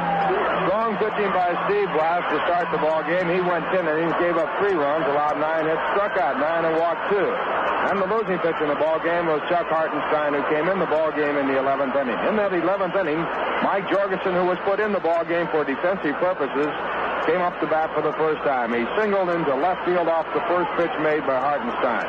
On the play, Ron Swoboda tried to sacrifice the runner down a second. He bunted the ball right in front of the plate, and the big play of the ball game was when Jerry May threw the ball high to second base for an error, allowing runners to be safe at both first and second on that throwing error. Wayne Garrett then laid down a perfect sacrifice bunt to put runners at second and third, and then Jerry Grote due up was walked to load the bases. Then manager Gil Hodges decided to put in Ken Boswell to pinch hit for the pitcher. Boswell went to the plate, and then Joe Gibbon was brought in, a left-hander, to pitch to Boswell, but Boswell never got to the plate as he was taken out, and Don Clendenin was inserted in his place. And with the first pitch by Joe Gibbon, Don Clendenin singled sharply through the middle of the diamond to drive in 2 runs and give the Mets a 5-3 victory. So the Mets out here winning their very first ball game and winning it in their 9th year opening day first ball game win. Tom Seaver started for the Mets. He went 8 innings, allowed 3 runs, 9 hits, struck out 5, walked none. Ron Taylor picked up the victory in relief. He went 2 innings, did not allow a base hit, retiring all 6 batters he faced. And Tug McGraw came in the ball game to pick up a save as he worked 1 inning, giving up no hits and allowing no runs. 34,249 saw the ball game, and the Mets now have won their first game of the 1970 season. The line score of the ball game, the Mets 5 runs, 11 hits, no errors. The Pittsburgh Pirates 3 runs, a total of 9 base hits, 1 error, and they left 6 men on base. New York Mets Baseball has been a feature presentation of the New York Mets Baseball Network and Rheingold Extra Dry, the beer with a 10-minute head, and was brought to you by STP, the Racer's Edge, and by several local sports-minded businessmen who hope you have enjoyed today's game. and by the staff of WKAJ-FM 102.3 on your dial, who urge you to patronize the sponsors who make these broadcasts possible. Remember, you'll hear all the New York Mets games at home or away, night and day, on your New York Mets station, WKAJ-FM in Saratoga Springs, New York.